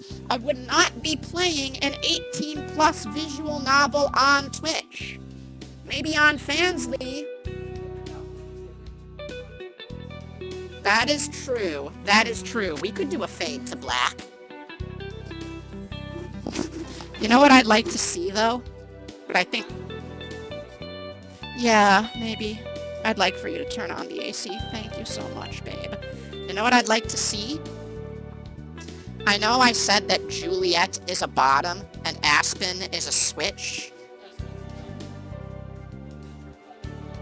No, that's Juliet. That's Juliet. This is Aspen. Voice for Juliet. I thought that was Aspen. That's Juliet. It's fine. I wanted to learn more about Aspen anyway. I know Juliet's a vampire, but I don't know what Aspen is. Juliet is cool. I know I said that I think Juliet is a top and Aspen is a bottom, and Miho is a bottom-leaning switch. But what I'd like to, what I think would be great is is to see Juliet and Aspen both ganging up on Miho, making the cute little... I do. Hey, Skimble! Where you going? He's going into his little cat carrier backpack. He's sniffing it. He might be going to see if there's more interesting food.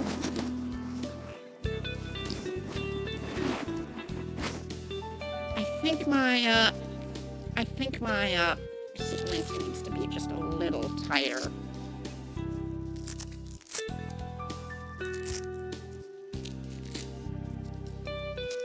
I'm supposed to immobilize the thumb, and it's not completely immobilized. Not close enough. I mean, it was nice taking it for a little while, but it started to hurt even in that brief time I had it off. So, I think I'm going to have to keep the splint on. I think I'm going to have to sleep with it on.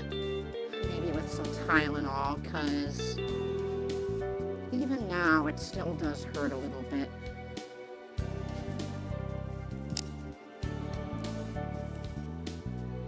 Me too, of course.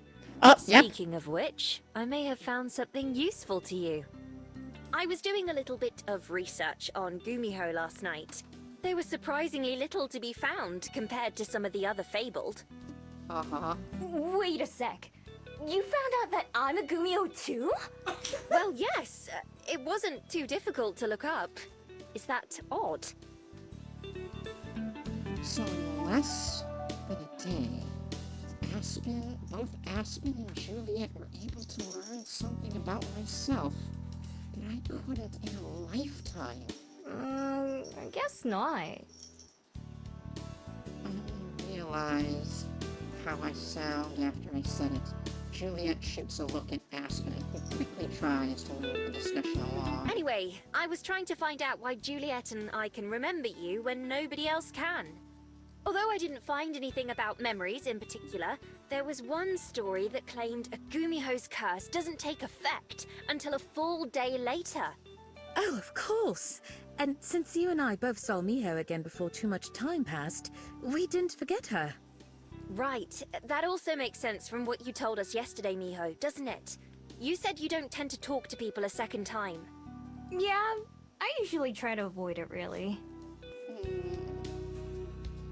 I hadn't ever thought of my magic as a curse before, but I guess to the person who forgets about me, yes. So that means that all we have to do to avoid forgetting about Miho is... It's impossible to miss the pause before Aspen's words, like she's not confident in what she's about to say. see her every day. Forever. Forever. That word hangs in the air. Aspen says it cheerfully. But even I can recognize just how impossible that is. At some point, even these two will forget me, won't they? Why even try then? Why bother? If I know it'll just hurt in the end. On cue, these kinds of doubts start to swirl in my head like always. It's so tempting to just stop caring and give up on others. No, I won't let myself dwell on that. Not on my first day living here. Who knows? Even if it's a long time from now, maybe these thoughts will go away for good. Juliet clears her throat before the silence goes on for too long. Well, that's not bad at all. Preserving the memory of those you hold dear is one of the most important parts of life. Aspen ponders for a moment. It really is. It seems a little... Be prepared for that after-cast removal, the sweat smell. Oh yeah, I mean, this is a Velcroed on splint. I can remove it anytime. I did just want to make sure that my circulation wasn't being cut off. But yeah, I know when this thing comes off, when I can finally move my thumb again, it is not going to be pretty. It's not going to smell pretty either. Harrow is sleeping. Skimble loves to sleep in his cat carrier, like his kitty backpack, like a little astronaut. Sometimes we put Skimble in a little clear plastic backpack with air holes and take him on walks and stuff, and he loves it. When we leave the house without him, he starts crying like a little baby. Harrow cannot be bothered to go outside, but Skimble loves it. Shit. Yeah, I heard that he escaped out the back door. He did. Mom, Dr. Care and I had to chase to catch him. He went all the way to the top floor.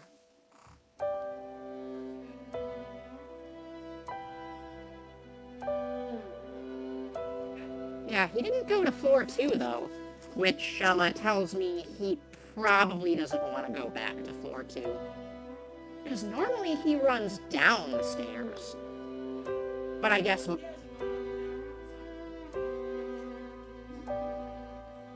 The cat carrier, yeah. Seems a little early for either of them to consider me dear to them, but I keep that to myself. So, anyway, about Jax. For relief, Aspen changes the subject away from me and my magic. I hope they'll never forget me. Skimble's just a full-grown baby. He really is. It's like take... He bit Lexi's nose earlier today. Yeah, he bit Lexi's nose. Unlike the little bit of cartilage between her nostrils.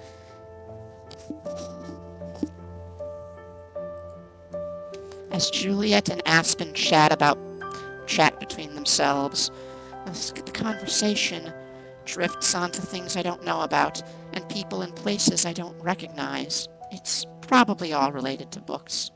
I smile and laugh when they do, but I'm not really paying attention or talking. Listening to the two of them, they may as well be speaking a different language. The more I observe, the more it seems I'll have to learn. Not just about normal people and human life, but about myself as well, and even the world.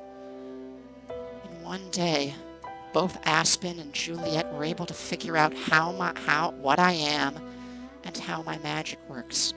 I've had a long, long time to do that, and still had no idea. It doesn't even seem like it was hard for them. There's something that I have to admit to myself I haven't really tried before.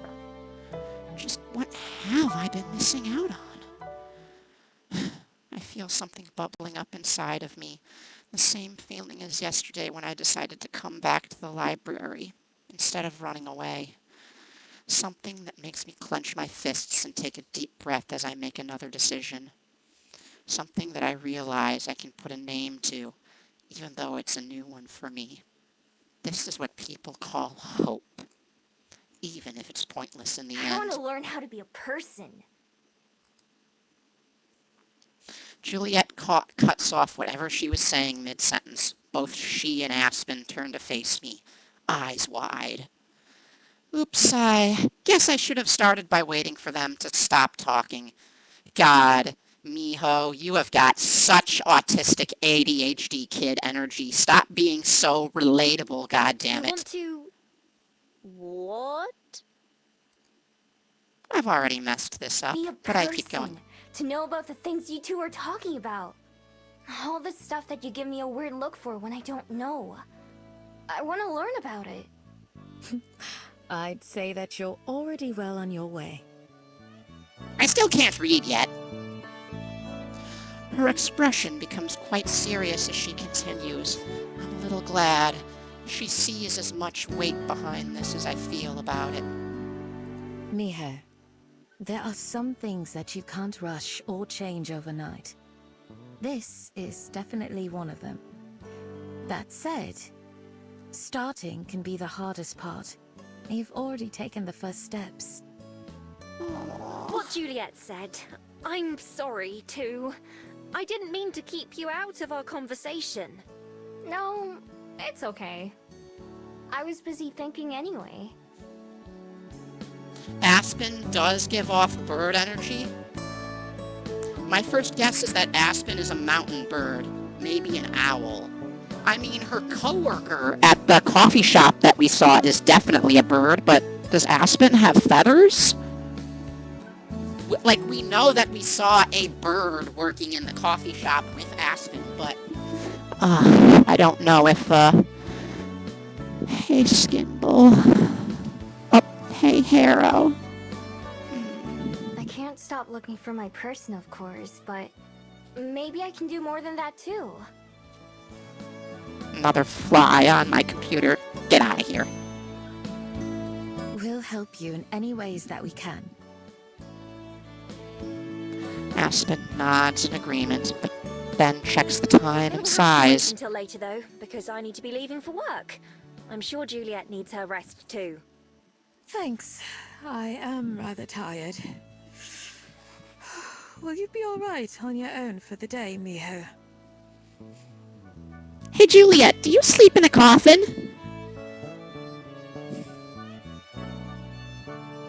I have a tail you can pull on.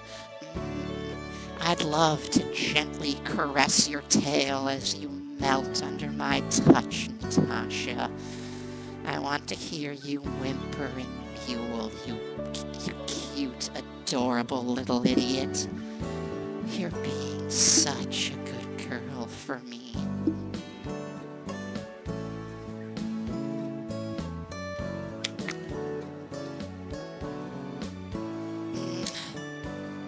Yeah, I should be. I'll figure out something to do. Wonderful. Here, let me take those.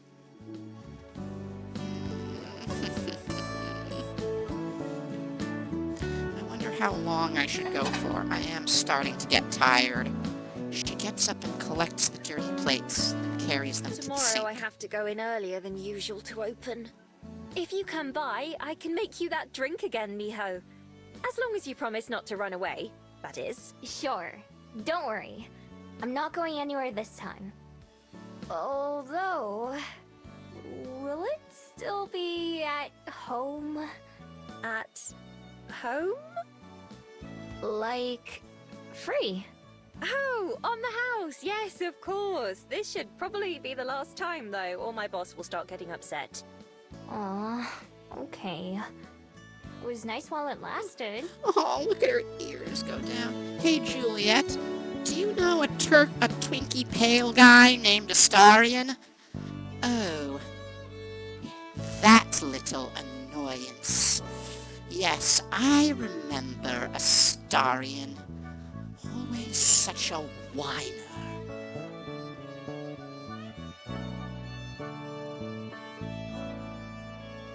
Always has a face like he's just bitten into something sour and moping. Or when he's not just being annoying, that is. Why did you have to remind me, Miho? Aspen pauses as she rises from the table and starts to leave. Getting a job might be a good idea if you're serious about living a normal life. It's hardly the most fun, but then you could buy as many fairy kiss chillers as you want. I've had jobs, and that's the biggest lie I've ever heard. Job? Sounds like a pain. Aspen just sighs as I sink into my seat. talks about having a job makes it sound awful. Well, it's just a suggestion. See you later, Juliet. Miho. With that, she takes her leave as Juliet and I wave her off.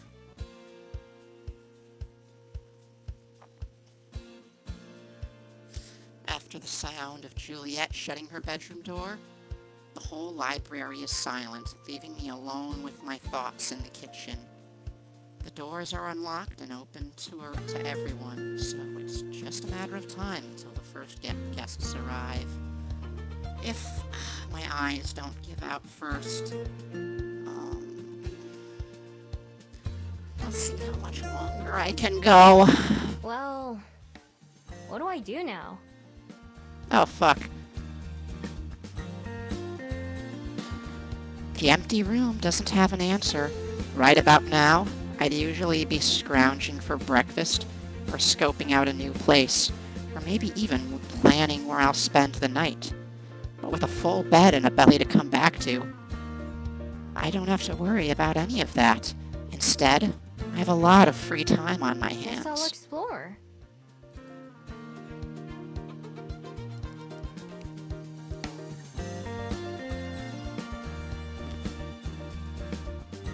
Oh shit, did I save over that decision? I just saved over that decision. Fuck.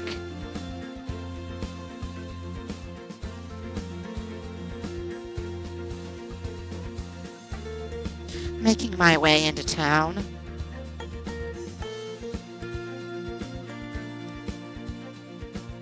Oh. I do like that information, Natasha. Would you like me to interrupt you as you do laundry? Pinning your cute little naked body as the sheets fall around us? No, it's not. Juliet, Natasha said it in chat. You're interrupting me trying to flirt with Natasha. Uh-oh, Lexi's jealous. I mean, wouldn't you like to make Natasha whimper beneath you, pinning her wrists to the floor? Most of the time.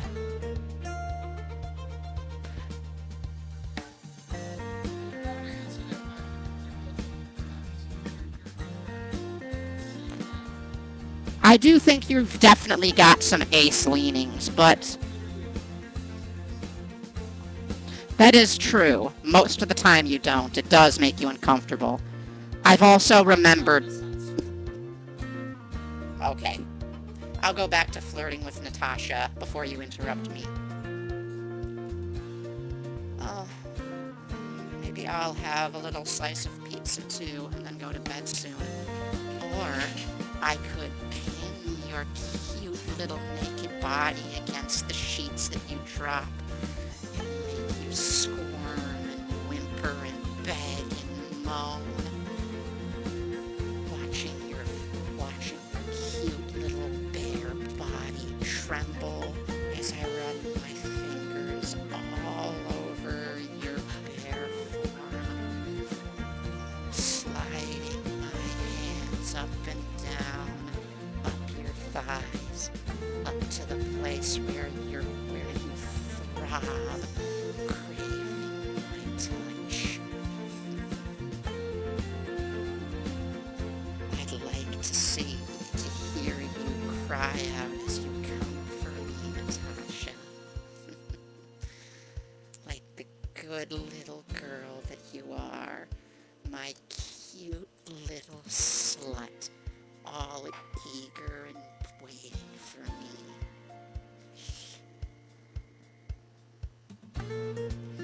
Alright. Now back to the game. I might have gone too far there. Making my way into town, I try to pay more attention to what people are doing instead of searching for opportunities. I meant what I said about wanting to be more of a person, but small steps are easier for me.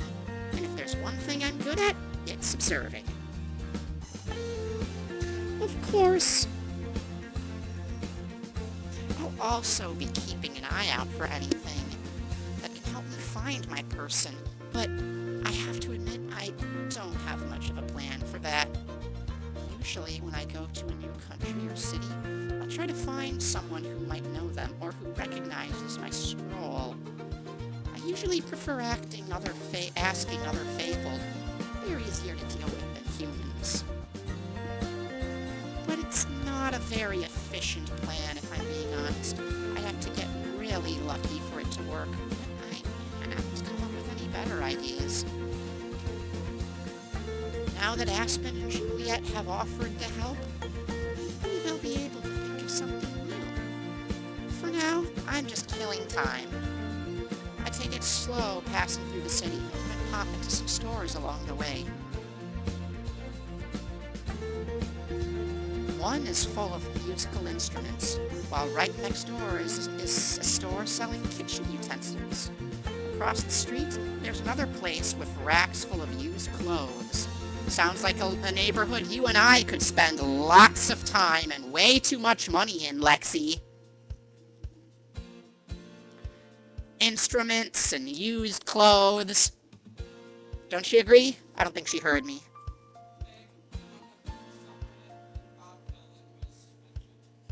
Oh, I love Bob Villain. But yeah, this neighborhood that Miho is in is full of stores selling musical instruments and used clothes. That sounds incredibly dangerous for our wallets and our spare time, because we would just spend all day there. I step into each store and pace around the aisles, just browsing. Usually I never come into these kinds of shops. Even though they have some expensive stuff, it's all bulky and hard to carry. Plus, I've learned the hard way that some pawn shops and buyers are good at guessing when something's stolen. Now that I'm paying more attention to what's for sale, I realize that I don't even know what a lot of this stuff does. In the kitchen store, there's normal pots and pans and dishes, which makes sense. There's also a bunch of different gadgets with all kinds of shapes and sizes. I can't even guess what you'd use some of them for. At the music store, I recognize a few instruments, like guitars and pianos and drums. There are also a bunch I've seen before but don't know the names of. Mostly the kinds you play with your mouth. Then there are some that I've never seen. Can't even be sure there are actually instruments and not some other kind of device.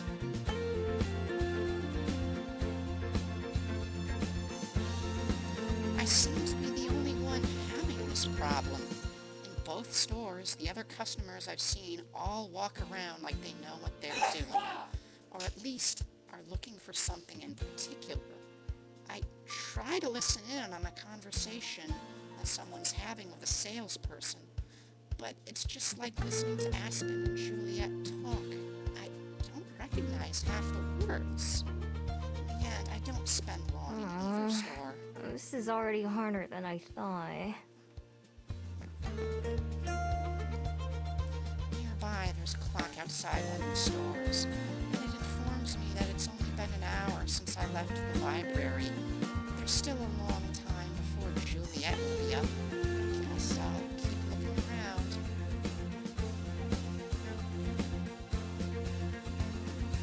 Awesome, I'll check it out after I stream. Or, actually, probably I'll go to bed after I end my stream, since the ring light's starting to hurt my eyes more than usual. I think probably because I'm still sick. My throat is also starting to hurt because well, again, I'm still sick, but talking for too long kind of puts more of a strain on me lately. So I think maybe after this next scene, I'm likely to call it for the night and find someone to raid. I think about going by the bell house and saying hello to Aspen. When I get there, there's a line out of the door and around the building. Peeking through the window, I don't even see her. Instead, someone else is taking orders at the counter.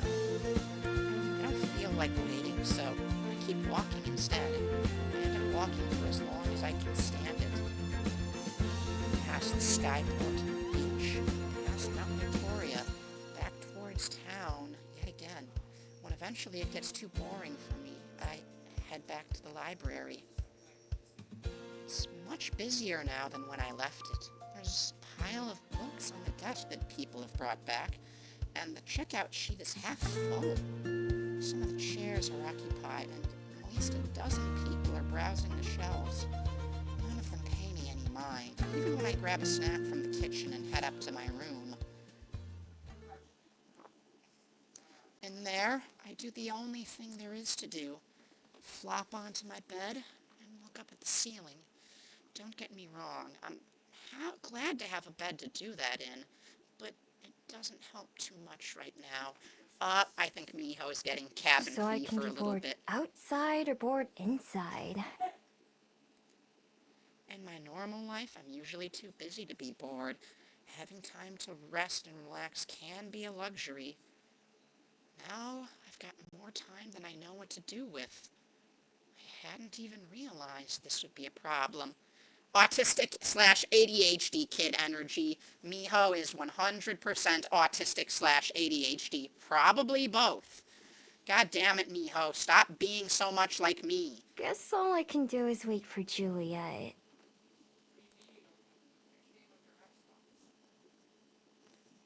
You have Uno, motherfucker! You have Uno, motherfucker. It came on your ecstasy. I know, but I don't have it. You have Uno, motherfucker! Fuck! Hopefully she'll have some ideas. I get the feeling she can have. May she as could give well advice get on anything. comfy. Yawning as I get under the covers and then transform into a fox with the soft pillow under my head and the cozy blanket above me. It's a lot like being in a very comfortable den. And after all the walking I did, a nap does sound pretty nice. If I'm lucky, I won't wake up until Juliet does. Wrapping my tail around my face, I close my eyes and eventually drift off to sleep. Wondering if that's what I should do now too. Up.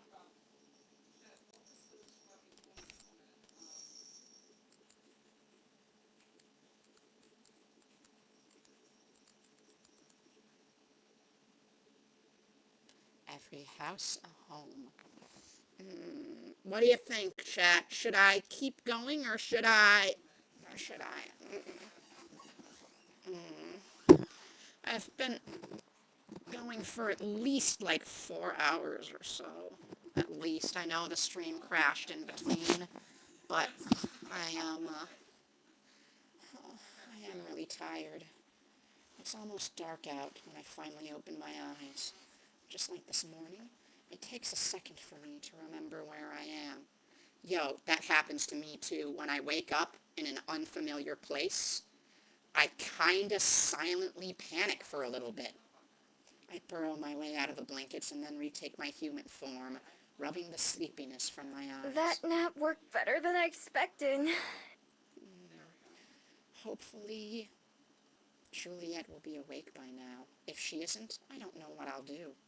There's no way I'm falling back asleep anytime soon. Unlike this morning, when I passed by Juliet's office, there's no light from under the door. I do catch the sound of something going on in the kitchen, so I'm making my way downstairs. In the kitchen, I'm treated to quite the sight. Good evening, Miho. I'll be with you in just a moment. It's not just Juliet in the kitchen, but 3 bats as well. One clings to the back of the chair Aspen sat in this morning, and another is on top of the fridge. The third one is perched on Juliet's shoulder. I think that's the same one I saw in her office. Juliet's holding a small bag and handing out the contents to different bats.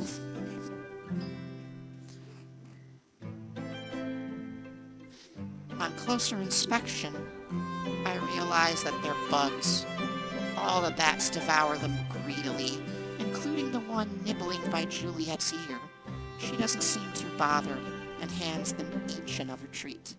All right, here are the last ones. This is gonna be the last scene for now. Executive decision. I'm running on fumes right now, so after this scene's over, I am gonna find someone to raid. The bats on the chair and fridge finish their snacks and then fly over my head and out of the kitchen. Their wings nearly clip me in the face, and the gust they create blows my hair around. The last one stays on Juliet's shoulder, even after it's finished eating, and then Juliet picks up a small envelope to the counter and ties it to one of the bat's legs. Hey, babe? Can you, grab my shoes so I can put my socks in them that I was wearing? Not now? Sorry. I am just gonna start getting ready for bed. Which means taking all my clothes off. You like that, don't you, chat? You like to see me strip down into nothing but my milky bare skin.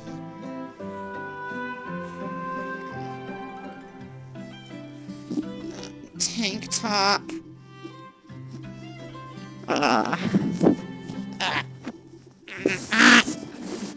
Help! Babe, help! Help. I'm caught on my headset. Help, help, help, help, help, help, help. Oh, fuck. The wire is going through. Yeah, take that off for a second. Thank you. Thank you so much. You take such a... Ah! Oh, no. Oh, shut up. You have to get it through, out through the neck hole the other way now. This is hard. There. Oh, my God. Just how many ways is this thing taking my shirt? Come on. Is it free yet? Fuck! It is on. It is caught on. Oh no. Oh no, it's not caught at all. It was so nice to just finally do this. It was so nice to just take your clothes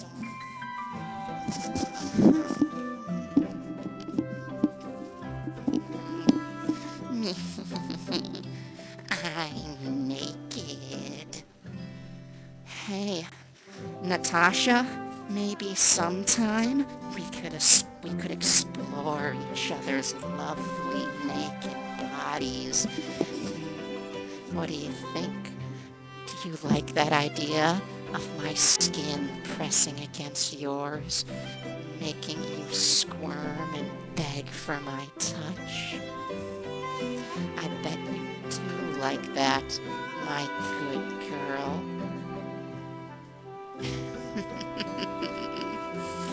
You are such a good girl, Natasha. Okay, so... Thank you, Orpheus. We'll see you soon. Mail delivery bats. You know, bats are actually the fastest there's a species of bat that is actually the fastest of all level flyers. Launching itself off of Juliet's shoulder, Orpheus takes flight and exits through one of the library windows. Even though he was much bigger than the other bats, it doesn't look like Juliet was fazed by being used as a launch pad. Of course, people don't usually use bats as mail carriers because they don't have a homing instinct. They don't home like pigeons do. My apologies, Miho. You caught me just at dinner time for the bats. It's okay. I just woke up.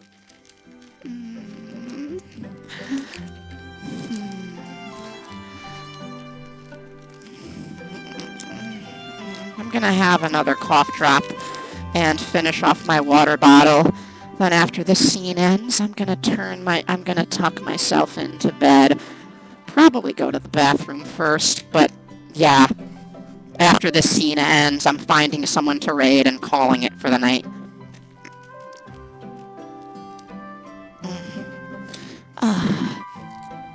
Only thing I'm wearing right now is the splint on my wrist. Oh? I take it you had a busy day then? Well, not really. Just walked around for a while and then took a nap because didn't know what else to do. I see. I'm sorry to have left you on your own all day.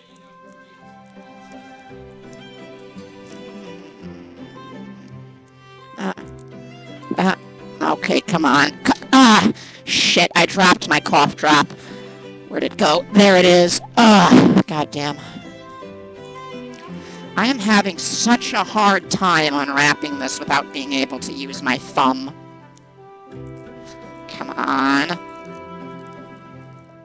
There we go. Now we're making progress. Okay, come on. Yes! Oh my god, the battle against the cough drop wrapper was so fierce. But I have emerged victorious. Ow!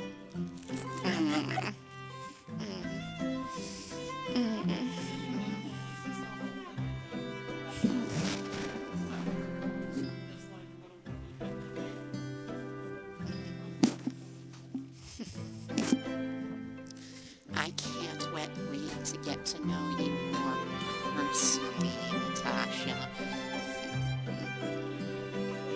I should have made sure you were taken care of before I went to sleep. She sure does apologize a lot. Is that what it means to be polite? It makes me kind of uncomfortable. It's not like she did anything wrong. Yo, I am just the same way. A chronic over-apologizer. That's apparently something you can get if you have, like, enough childhood trauma, but I'm not gonna talk about that.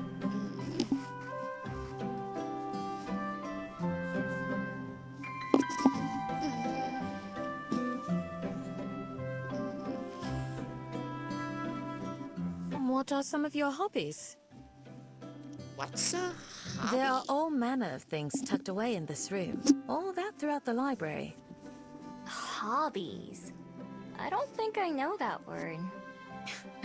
Something you do for fun, just because you enjoy it. Oh, I don't really have anything like that. Poor girl.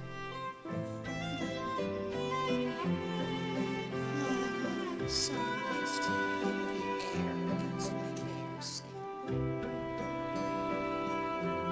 Although she raises her eyebrows, Juliet just nods. I'm guessing that wasn't an answer she was expecting. I think I understand. Well, perhaps that should be our first order of business. I am gonna say, finding hobbies that you can stick with as an autistic/ADHD kid is hard. I believe you'd find your life much enriched with something amusing to do. You like hyperfixate on something for a while and then you like kind of jump to the next thing. Lexi does that a lot more than I do. She hyperfixates hard. Okay. Like what? She ponders for a moment, tapping the countertop beside her. S-E-X. It could be anything. A sport, an art, or even something like watching television. Whatever brings you joy. I don't know what any of those words mean. Pretty sure I've never tried any of those. Then, it seems we have plenty of options to start with. I know you've done a lot of walking today already, but I need to go into town to run some errands. Would you be interested in accompanying me? Maybe we'll see something along the way that strikes your fancy. Sure. Fine by me. Not like think I've got anything better to do. With a smile, Juliet gathers up some more papers and envelopes from the table and tucks them under her arm. Let's be off then. All right.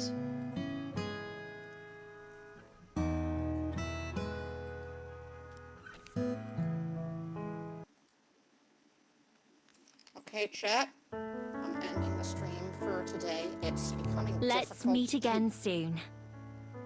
Aww. It's becoming difficult for me to, I've been able to hear this whole time, just unable to respond. Oh, I'm glad you heard my every word, Natasha. What a good girl you are, listening to me so intently. Unfortunately, my eyes are feel like they're on fire. My throat feels like it's burning. And I'm gonna have to call it for the night. I was kind of running you're out of breath. Oh, do I make you nervous, Natasha? Do I make your cheeks flush? Do I make your heart, do I make your pulse quicken? What a good girl you are, Natasha. I gotta finish this one at some point. Yeah, I think that's what I'm gonna play for the next couple of days while I wait for my thumb to recover. I did want to finish off Dex, but like I said, I need 2 hands for that. So, I do think I am going to play this game to completion, and it seems like I have branching routes, so we got a lot to do with this. But for now, Neri is tired and sleepy and wants to just turn into bed. Let's find someone to raid.